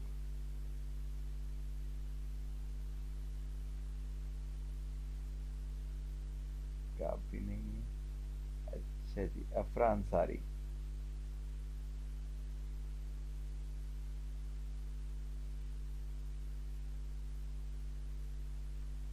हाँ, काब आप बोल रहे हो?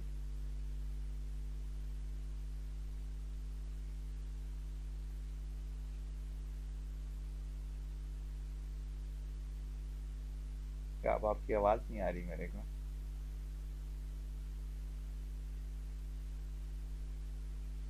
सही हो गया। अच्छा जी।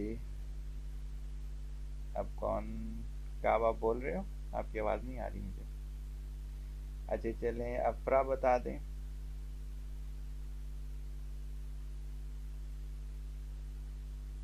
वालेकुम सलाम जी बेटा।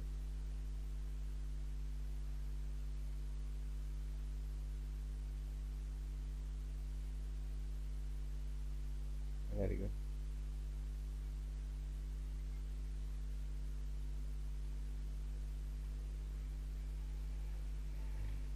सही हो गया, चलिए अच्छी बात है, बहुत अच्छी बात है। अलिशबा।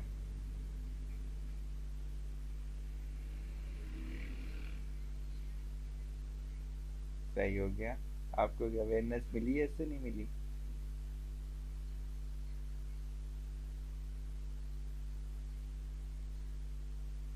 हम्म।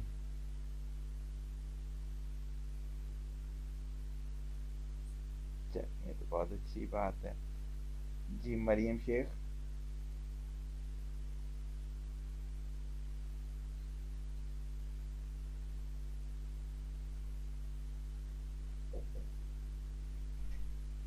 हम्म। इंशाल्लाह।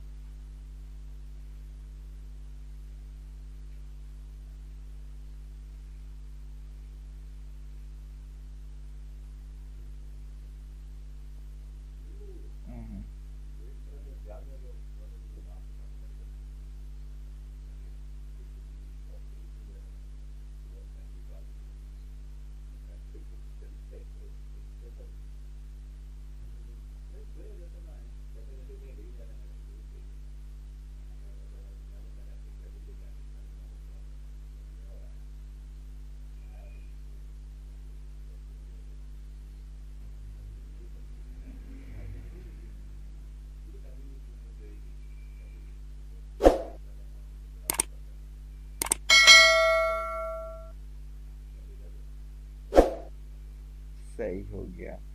अच्छा, काब रह गया था, काब